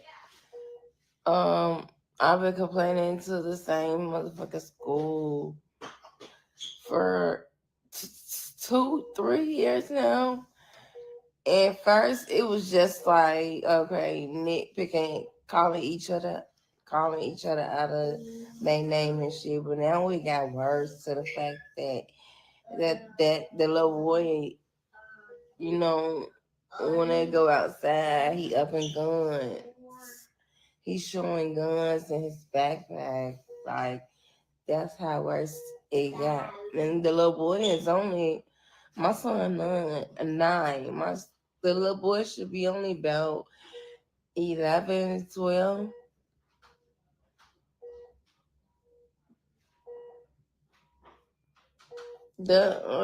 My son is 9, and the little boy that, with the guns and shit, gotta be about 11 or 12. And his brother named Demetrius, he gotta be about in 5th grade.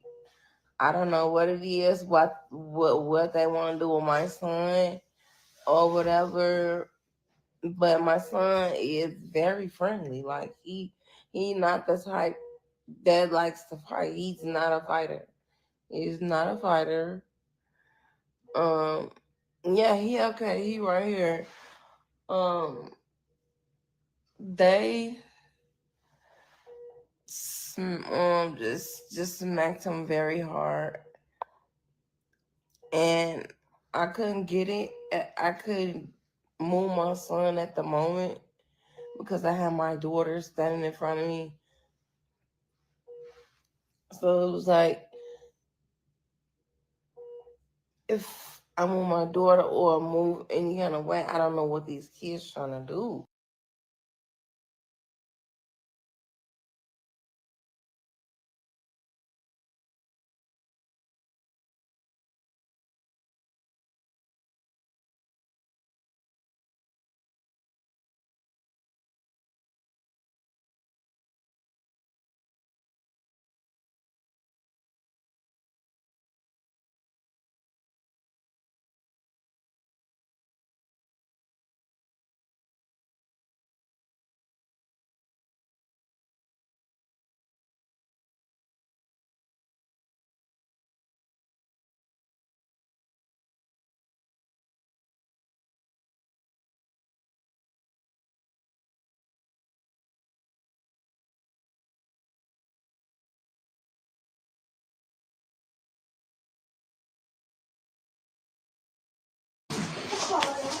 Hey, my name is Kamira Grant, and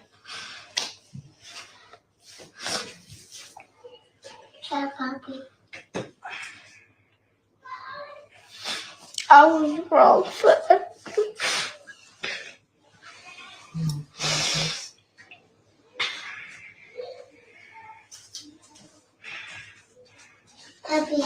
It's okay, Kamira. For everything that I did. And I To say anything, keep it respectful. This is the child.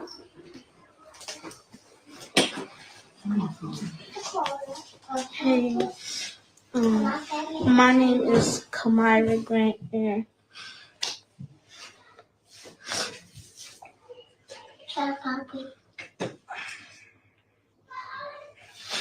I was wrong for